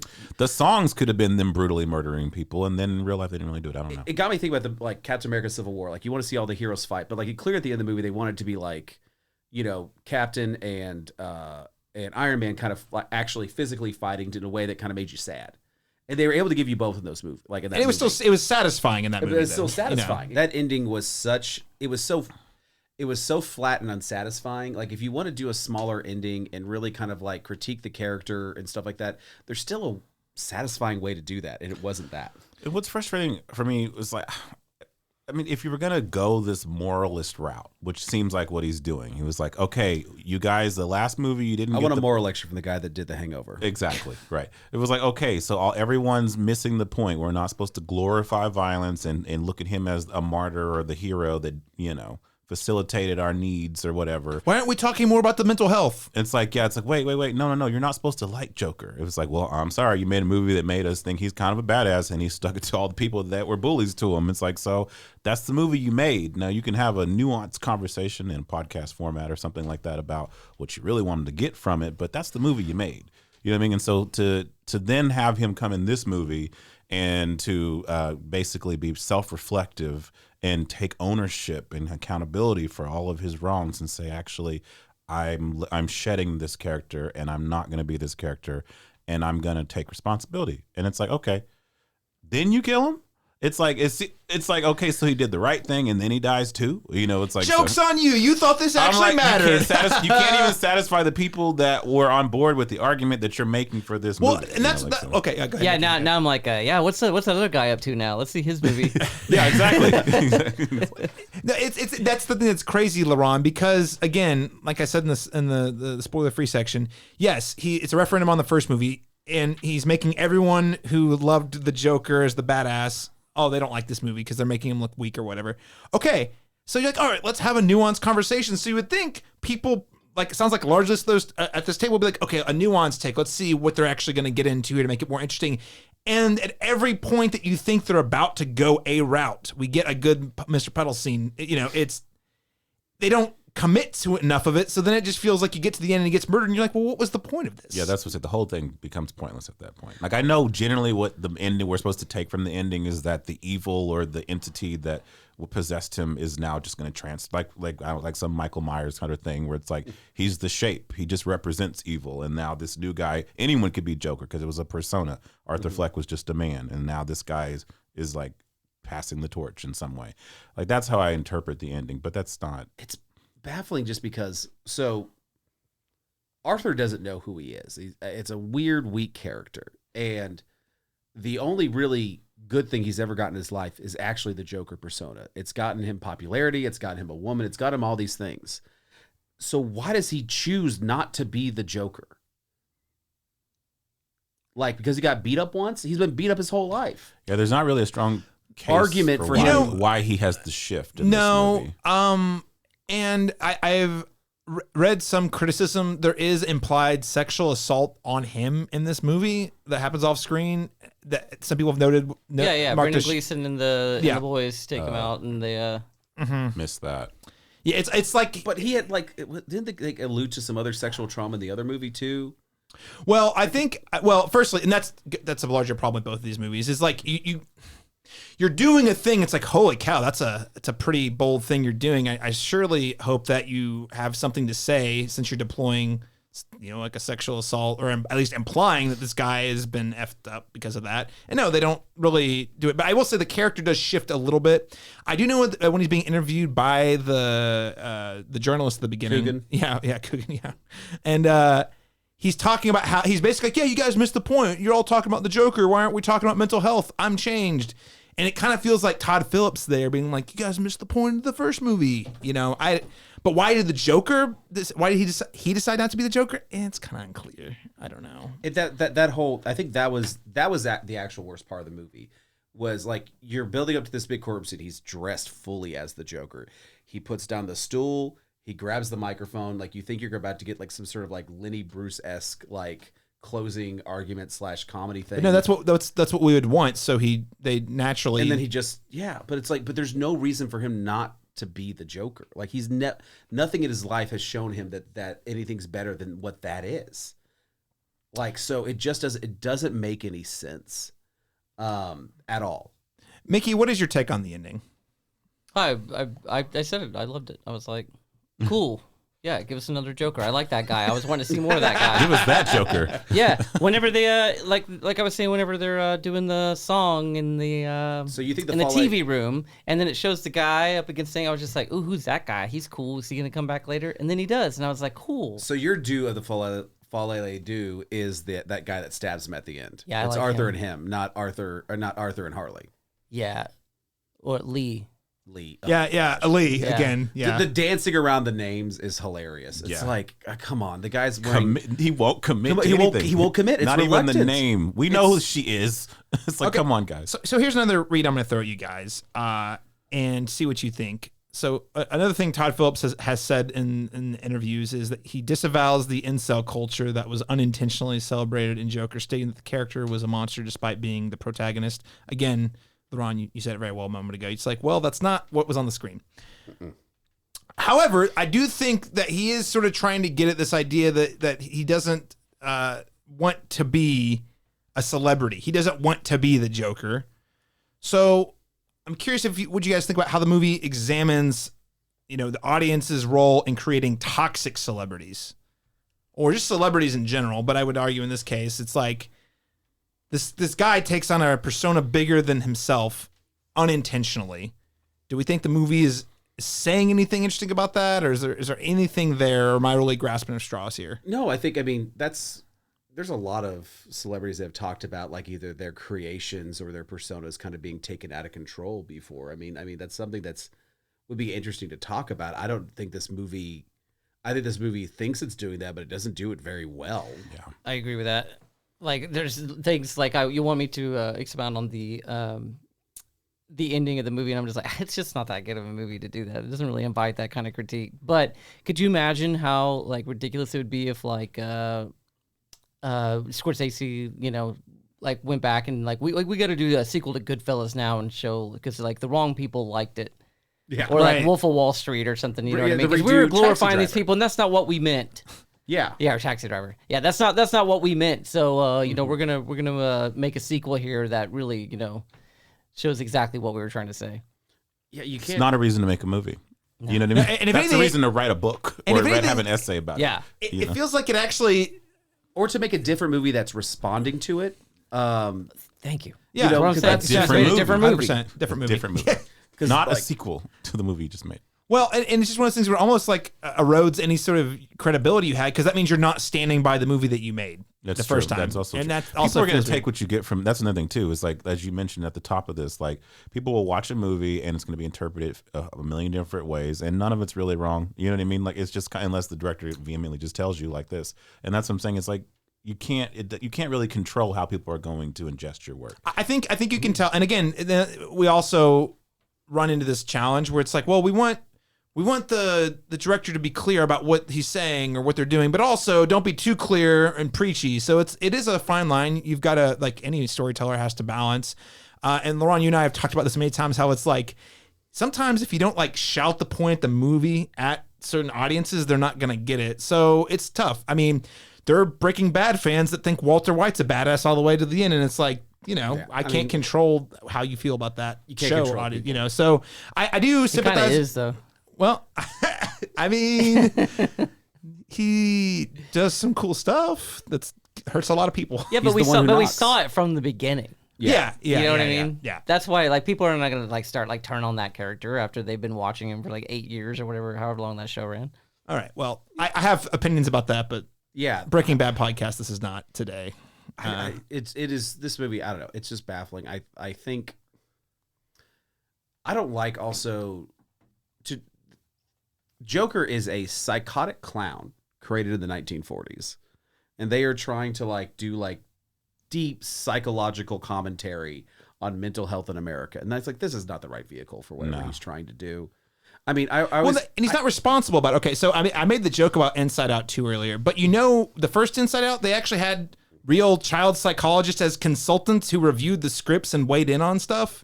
And I don't know, but I'm gonna venture to bet. I would probably bet a decent chunk of change. Todd Phillips did not have someone who has experience working with psychologically disturbed individuals providing feedback on the script. He watched Primal Fear once. What is the theme of this movie? Like, that's, when you get done watching a movie, if you state the theme, that's what you're trying to say. I saw this interview a while back with John Landau, Cameron's producer, R.I.P. He passed away recently. Yep. But he kind of said, like, our focus is theme over plot. Like, if you leave Avatar, you know what we're trying to say. If you leave Avatar 2, you know what we're trying to say. You know what we're trying to say after Titanic. This movie does not have any theme that you can say. It doesn't, like, it is so detached and discombobulated that you can't, whatever he's trying to say is not easily found. So you remember the final scene of Killers of the Flower Moon, not the final scene, but this, the whole sequence that Marty did, that big swing he did in the end of the movie. It feels like the movie's trying to do that, like just in summation, but it's just not doing it eloquently. In fact, it made an entire movie out of that one sequence. And where there's an example, like if you wanted people, this does feel like an epilogue to the last movie, but just an epilogue that is longer than the last movie. Longer than the last movie, yeah, exactly. So it's strained of any merit or any real, like, as Mickey mentioned, any real thought. It's not really, it's not even enough here to really dive into the ending, because it just feels like this whole project is kind of ill-advised altogether. I think that's well said. I think that's very apt. It's an epilogue that's longer than the original. There's no real. It doesn't feel like a sequel. It just feels like a tacked on part of the last movie. Yep. Let's move on to any other thoughts about the ending of the film that we want to jump on, because I do want to talk a little bit about the comic book stuff. Alex, I promise we got to keep it short though. But stretch. I do want to just leave it up because there's a lot we could say about this movie. I already keep going, but any other thoughts? No. Okay, well, it's no secret that Todd Phillips made Joker 2019 because he wanted to tell in air quotes, a more grounded, character-focused comic book origin story akin to the movies he grew up loving, like specifically cited Taxi Driver or The King of Comedy. He saw comic book IP as a vehicle to tell a more compelling story to, air quotes, cut through the noise. And this was actually pulled both of those from the Terry Gross interview he did in 2019. I.e., he wanted a bigger budget. Yeah. He basically is like, I can't make this movie if there's not IP attached to it, so I'll just say it's a Joker. It could have been called Clown, and it would have made no money, but because we called it Joker, it makes tons of money. Right.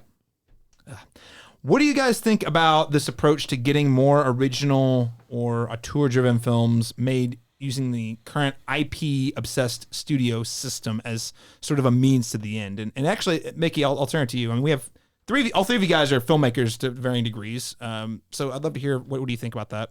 I like the idea of it. I understand what he's saying there. Like, you can't make cool movies anymore because no one gives a shit. Like, even if you get it made, it'll just be so, like, I mean, it has to be just unbelievable, just remarkable, and you got to get lightning in a bottle just to do anything with it. If you were to make a movie like Joker, if Joker wasn't, if it would, like you were saying, like if it's called Clown. Yeah. Like, for that movie to hit like it did, like, you'd have to have like a Parasite or something, you know what I mean? Like even that, not nowhere near like money wise, but I mean like something where it's just like, whoa, this became a cultural phenomenon somehow, and it's like completely original. So I see what he's saying there, but it's, as far as I'm concerned, like someone who doesn't like comic book movies, I don't like that movie either. Right. Yeah. And I'm not gonna. You're gonna get Right. me into theater to see, like Wolverine, but this time it's Directed by David Fincher. yeah. Yeah. Actually, I would see David Fincher. Yeah, that was a big name. That was a bad example. But that was Logan. Should have said different name. Exactly. That's the one. Yeah. Logan, where that's like what is it, like James Shane or Mangold, something? yeah. Isn't that like a It's Shane. yeah? And the movie that would not get made otherwise, or if it did, it would just not be seen. Yeah. Yeah. I So, think it's what. Yeah, go ahead. Yeah. Well, I mean, I see where he's coming from on that. That is interesting, but like I said, I'm not interested in seeing either movie. So Yeah. the comic book part of it turns me off, and I'm the audience for that movie. Right. Do you think that would it be different if? Because my hypothesis is he also does not like comic book movies at all. I would venture to say, I mean, do you think it would make more sense if maybe he was working with an IP he actually really liked? Yes. Probably. Making movies is tough. Making a movie about something you don't like, I would assume it would just be a real drag. That's another thing. Did it feel like he even wanted to make this movie? Even though he got paid for it, probably handsomely to do it. I mean, he's not crying about it. I think he was backed in a corner. Because it was like the last one was so successful. Warner Brothers comes at him with a dump truck full of money, and he's like, I don't want to make it. And they're like, we really want you to make it. And he's like, well, do I want to work with Warner Brothers again? Like, Right. But that's also like, there's a smart way to do that. You say, okay, Why didn't they do something in between? or just say Make this. something in between. agreed. I'll make something that you think is satisfying for $100 million. You give me another $100 million for me to do whatever I want with. And he could have done an okay sequel and then actually done what he really wanted, maybe something actually interesting. Well, that's what Nolan did with his Batman. that's movie. what Todd Nolan did Phillips every is not. time. It's not a guy he's not making interesting films. So it's, you know what I mean. He's not like it's not even like Adam McKay. You could have done a Hangover in Space. That's what I'm saying. Like what's he gonna do? What are his goals? What are his sights on? We really don't know because he did War Dogs, which was the closest thing he got to political satire before then going to Joker, and now we've got Joker 2. So, I don't know. I haven't heard him talk about anything that sounds very cool, To be honest, I don't think Todd Phillips has a voice. I don't think he has a cinematic voice. I mean, if you think about it, because, I mean, even the Joker, if you even like the first Joker, then we just said that it's like Taxi Driver, a ripoff of Taxi Driver. It doesn't, you know what I mean? It's not even that successful film doesn't have a voice of its own. It's pulled from other things, So I don't know. Maybe The Hangover is the first thing that sounds cool because it was the first thing that we'd seen like it, I always thought it was more King of Comedy than Taxi Driver. King of Comedy. original Way Joker. more King of Comedy. Yeah. No, and I think, to be honest, like, if you're making a superhero film and you don't like superheroes, like, it turns out poorly. I think that's some of the reasons you've seen some bad ones recently. Because you see some interviews with some of these directors, I'm like, I don't think they're that into this. Like, they feel like they're just doing this with paycheck. Then you get, like, other directors who are, like, super nerds and all about. And those are usually the ones that work the best. Sometimes.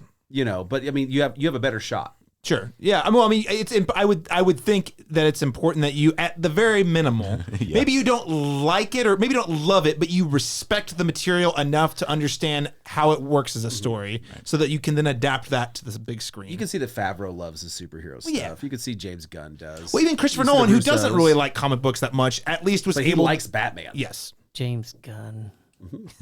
Big fan of Super. Well, like he's like, he's making these comic books, but they're writing the jokes. You know what I mean? Like the characters are saying the joke from the page. Imagine how stupid those scripts are.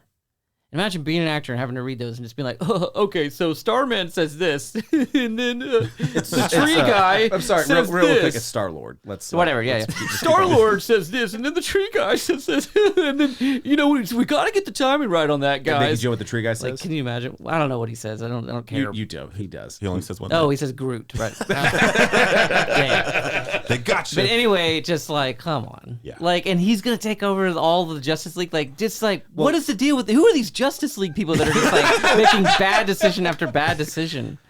Well, it's all be Kyle fired. Rayner makes a lot of Now they're all sense. gonna be like, "Hey, Batman, how's Martha?" Well, that's what they're adding. That's a good one, That's Superman. what they're adding. Like Guy Gardner, who's an a-hole. Batman punches in one of the comics. I can go on about that. That's a whole thing. I personally am a huge fan of DC generally over Marvel, but I agree with Mickey. Like the DC, and this is not new. Like I genuinely think that Warner Brothers has been a very poor steward of that Yep. IP for decades, not just recently. Like even before Chris Nolan, like they haven't they're like, what makes money? Cool, throw it out there. But there's not really there's not a Kevin Feige there, which is why they're going to James Gunn. Anyway, it's a whole thing. But I just have to say, there's a huge lack of vision on the DC front for sure. I mean, it's fine if and you know, who knows? Maybe James Gunn will do something completely different with it. But I just foresee it just being like, you remember whenever what were those dumb the Aquaman movies? James Wan's. Or maybe it was the Justice League with like Zack Snyder. Remember when they started throwing in jokes because like the Marvel movies started getting a little silly, so then they started throwing in their jokes to do that. Yeah. Yeah.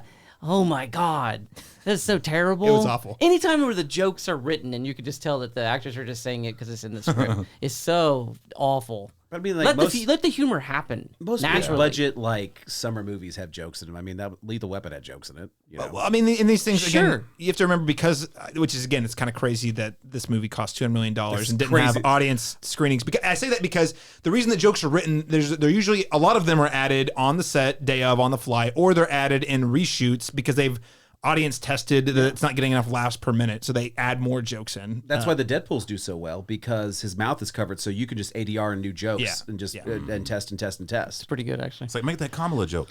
Is that Deadpool Wolverine movie good? Yeah, it's great. It's fun. Is it good? I don't think so. Is it fun? It was a full emotional experience. I had a fun time. I did. Walking out of the theater with my brother, like the fact that we also went to go see X-Men together when we were kids and watching Hugh Jackman, that was like, it was, yeah. I had feelings. All right, so Laurent, what do you think about taking us back to leveraging Looks dumb. IP? Leveraging IP to try to tell more original stories. No, I feel like, even to Mickey's point, like, I mean, there've been a few exceptions throughout the MCU. I mean, obviously, I like Ryan Coogler a lot, but to his point though, I would much rather see Sinners, which is coming out, than I would ever want to see, any comic book movie he made. I think that Black Panther was a better movie than it ever would have been because he made it. Because if some other just Joe Blow, no boy, white dude Alex, you liked Martin Freeman in that one, didn't you? Oh gosh, he was terrible. Because I think if you just had any Joe Blow, it was a blast in that movie. Like run of the mill director doing you said you didn't like it, but you really liked Martin Freeman, right? I love Black Panther, but Martin Freeman, you're just like the whole movie. You're like, what are you doing here, buddy?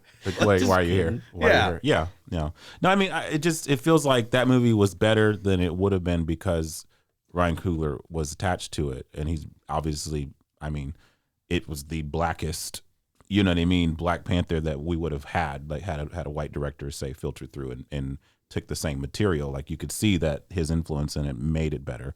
But still, it's better than Black Panther? Fruitvale Station. Exactly. Well, yeah, we know it's better as Fruitvale Station. Yeah, Creed. The Creed movies are better than that. Yeah, even Creed. Yeah. Creed movies fucking rules. Yeah, it's great. That's what I'm saying. Creed 3 was awesome. Creed 3 was awesome. Probably one of the best trilogies of the last 2 decades. Yeah. So, yeah, I mean, I don't want them to leverage, IP and I want them to make original movies. But as we've said, like, it's hard, unless it's a lightning in a bottle sort of situation, then I don't know, you know what I mean? Like if they're going to finance these movies, and that's unfortunate. But I think if we just stop showing up for MCU movies, then maybe we can get some good shit. We can get some good shit again on our screens. Okay. Or what's all the what's the guy's name down. in Creed 3? What's the guy's name in Creed 3? That's that guy. Jonathan Majors. Dude, hell He's yeah. so good. He's so badass. He's in that so movie. good. And Magazine Dreams is coming out, guys. We're still I going mean, to what's get it. that? Watching Loki, like It's the after movie that he was supposed to get his Oscar nomination for last year, but then of course his life happened, and now it actually finally got a release though. Okay, it's gonna release, so he's gonna be good, but he's gonna not be gonna great, but Hollywood he's not won't gonna get embrace it. nominated you're not going to or get that anything. after. He was both about to get the Marvel paycheck and the Oscar in the same year. It's like he was so close. It's like Yeah. the wrestler. You know what Yeah. I mean? It's very gritty. yeah. It's like Sounds awesome. It's yeah. I'll have to show you. He totally blew it though. Let's just put that out Yeah. there. Remember the beginning of the year We were like, on fire for I mean, Everybody I was. don't condone beating women, but I'll probably watch that movie. We'll probably talk about it on the show at some point. Yes. Okay, so Laurent, I hear you and I agree with you. However, I know it was a joke, but also Creed is also IP. That's true. And Creed 1, I mean, I think all three of them are very good. 1 though was like just a revelation. It's like, wow, here's how you tell a new original story using an IP people know, but it is totally its own thing. I mean, yeah, sure, Rocky's there. It's a good proof of concept. You're right, for the same argument that they're saying here. But it does still feel somewhat original. You know what I mean? Yes. Because it is like we're not really dealing with Rocky outside of the supporting character in the first Would one. I rather seen an original boxing movie? 100%. But I do think there are good movies that do this. Are they as good as maybe the like more original versions of those movies? No. But I mean, here's another one. Barbie last summer. Yeah. That movie. I mean, would I rather see Greta Gerwig make an original story from her own? Yeah, sure. But No.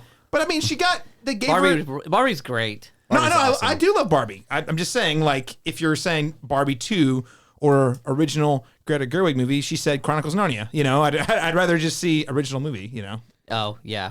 Well, I'd rather see her do the original movie than Chronicles of Narnia. But Barbie was good. Barbie was original. Yeah. Well, But it is IP based. We talked about this in our review. It's like, Well, that's the way to do a good IP-based movie, though. Right. Not the Joker.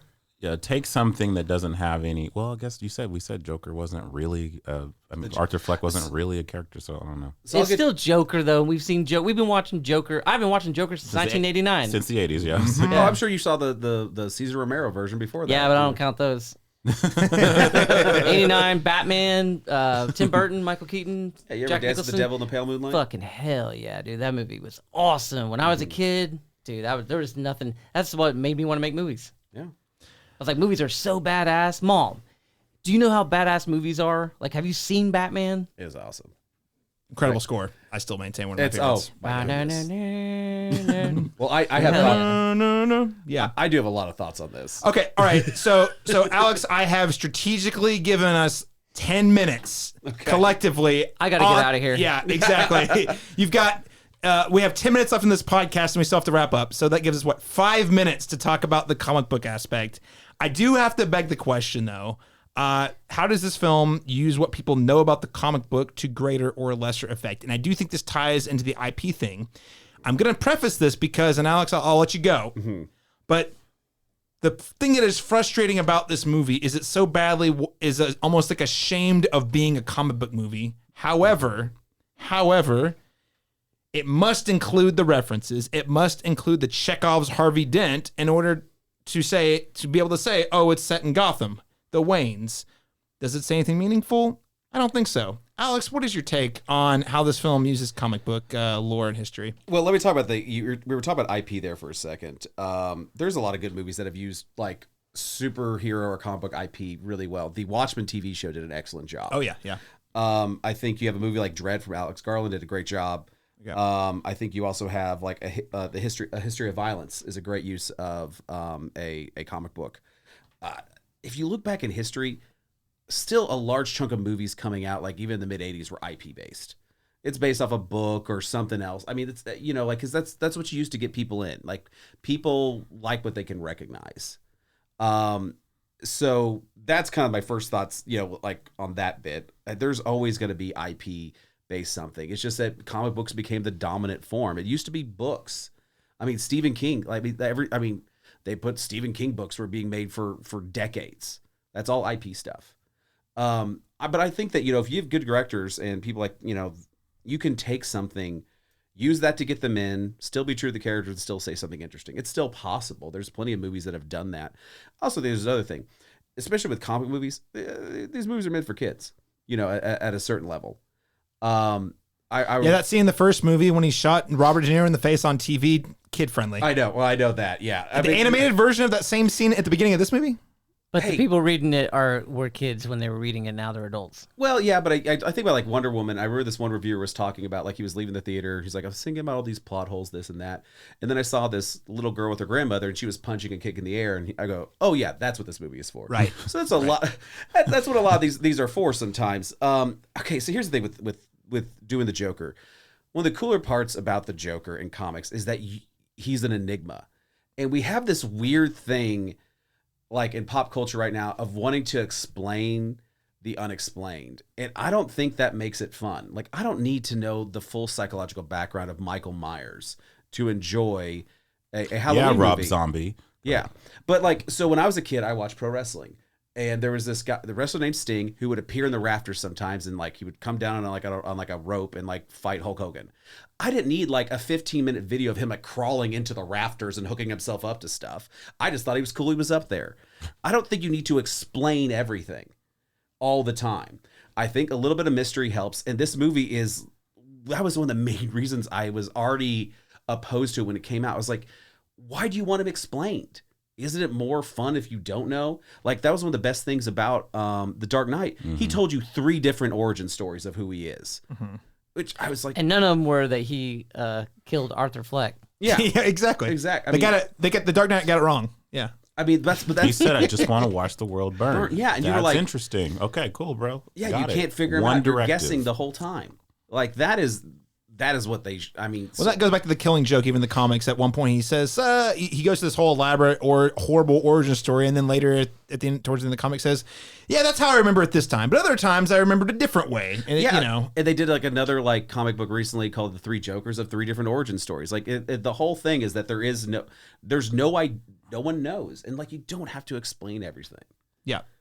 all the freaking time. I'd also argue that what's the point of a Joker story with the absence of Batman? Well, that's what I say. There are also 2 sides of a coin. You have like kind of chaos and order. And a lot of comics have kind of like done some like elsewhere things where Batman dies, the Joker just disappears. You know, and there's another comic that came out where the Batman turned evil and the Joker turned to a good guy. I like that they were some sort of like weird cosmic balance of each other.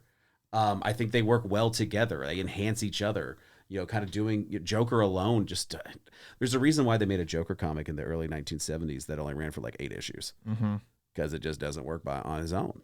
You know, there's other villains that could work on their own. Because he's all about duality. But the weird thing is the movie neuters Batman and just makes the duality himself. Exactly. And it's not as interesting. you know, it's like he's just a little. Batman's just a little kid. Well, and it's whatever Batman stands for in that story. The Joker is the antithesis of it, no matter what it is in any story. And so for you to just say this movie's about the antithesis of Batman, but there's no Batman, it's like, okay, what's this why about? why can't this be any other person? Like, I mean, like I said, yeah. But Different movie. But I do think Different movie. But there are times like where directors can take something like you can use this character. You can use these IP and characters to get butts in the seats and still sell something interesting. Like that guy in the Creed movie. Let's see his movie. Yeah. Honestly, I'd watch 3 more Creed movies, guys. No joke. Yeah. Well, thanks, Alex. You came in under time. We have eyewitnesses. Great job. I appreciate you. 9 seconds left. Oh, okay. Let me tell you. Just kidding. Do you if people want to follow your movies, is there anywhere in particular they can go? I don't know. I mean, I'm not. It's been a while. Yeah. You know, so I He's got got a couple things on Hulu. Yeah, I got Agnes is on Hulu, and then we got Country Gold is on. They're all on Amazon though. Really, that's really the main site. So Agnes is now on Disney Plus as well because of the merging of Hulu. Agnes on Disney Really? Plus. Yeah. Watch it So on Disney Plus. Mickey Reece x Disney is happening. All right. Okay, well, anyway, we shot a movie, and it's, I don't have any info on it, but I'm excited for everybody to see it. It's called We're Every excited to Heavy see Heavy Thing. It's very good. I'm not in it, but I'm excited to see it. Well, Ron, maybe another time, Okay. Every heavy thing. You were such a every heavy thing too. You can't steal all the Mickey Reece movies, LaRon. You were such a hassle. Every heavier thing. You were such a hassle on Country Gold. I know. No one wanted you back. I get it. Even as much as I fought it. He told me to Such get a him a diva. bottle of Fiji water, and we didn't have it. And I had to drive all the way to get it for him. And by the time we got back, he didn't want it anymore. Yeah. That is a deep cut LaRon joke. Well, Mickey, thanks as always for continuing to make movies that are always super interesting to watch and even more interesting to talk about. It's better than this Joker movie. 100%. I would marathon all of your movies before I'd watch this movie again, and that's not even an exaggeration. But anyway, thanks again for making great movies, especially repping Oklahoma very well in larger cinema. LaRon Chapman, where can people follow you online? You can follow me on the Cinematropolis for more episodes here, and also my film review column, Real Insights with LaRon Chapman. Ladies and gentlemen, check them out. Real Insights. They are indeed. You can follow me, of course, on all the apps at C Masters Talk. That's letter C Masters Talk, Letterboxd, Instagram. I don't really social media very well anymore, guys, when I'm not promoting the show. So, yeah, thecinematropolis.com. Check us out there. Right. Well, thanks so much for tuning in, everyone. We'll catch you again in 2 weeks when we return with our autumn 2024 horror movie review special, where LaRon and I will be talking about a few movies, including The Substance, Smile 2, and maybe a couple of others that you're interested in hearing about. And it'll be the day before Terrifier Halloween. 3. You should Should throw that in the mix. It might be on there. It's gonna come up. I don't know that I'm ready for it to come up, but it's gonna happen. Oh, he's ready. He's ready. Until next time, everyone stay spooky.